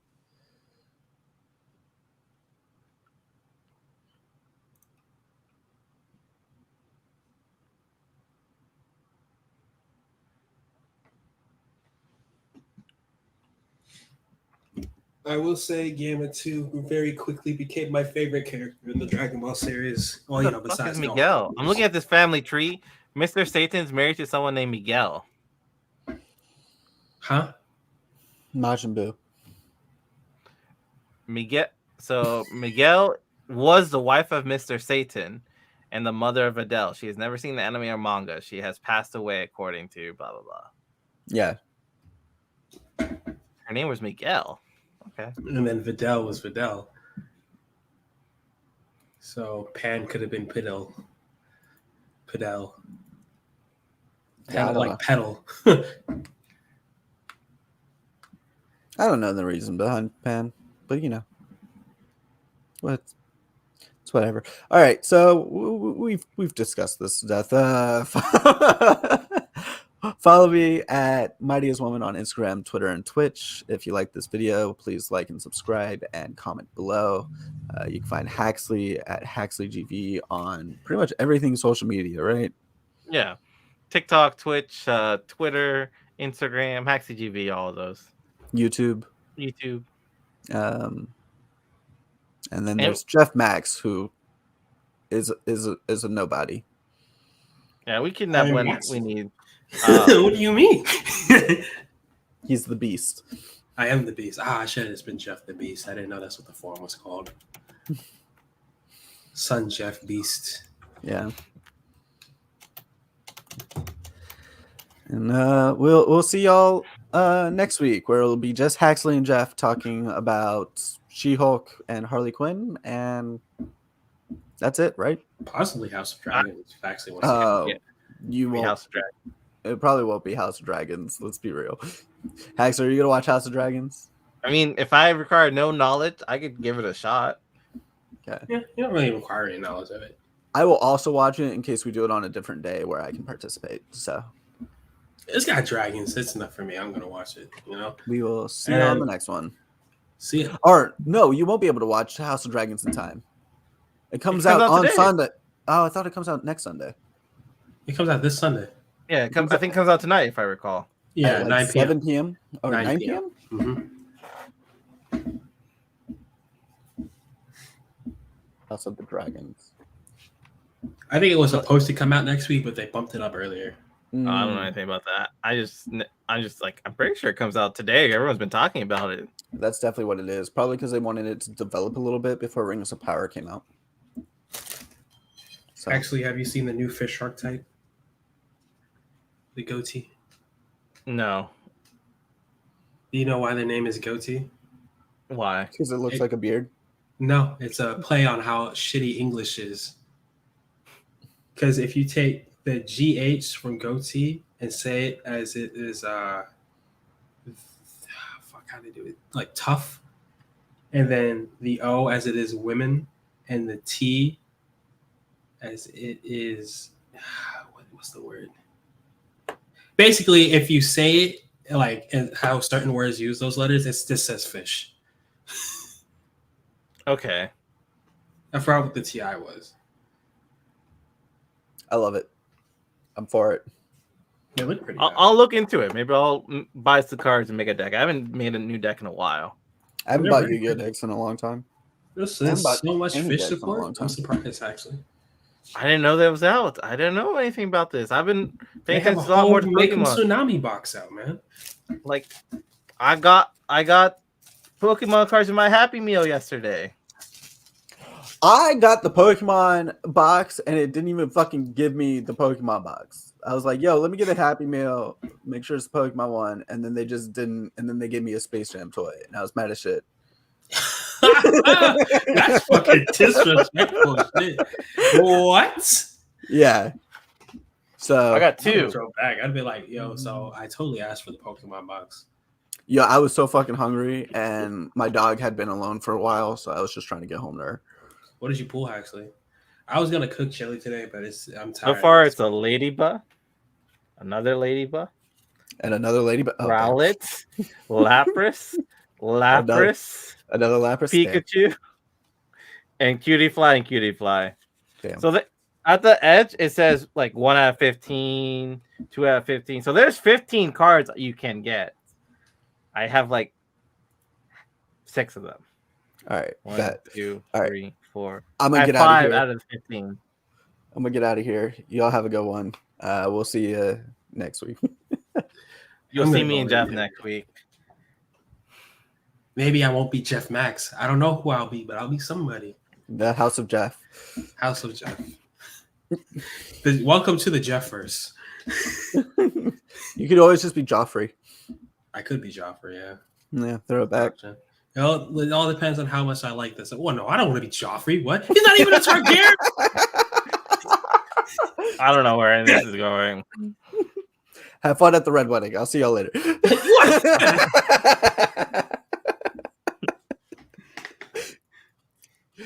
I didn't finish Game of Thrones, but I saw enough.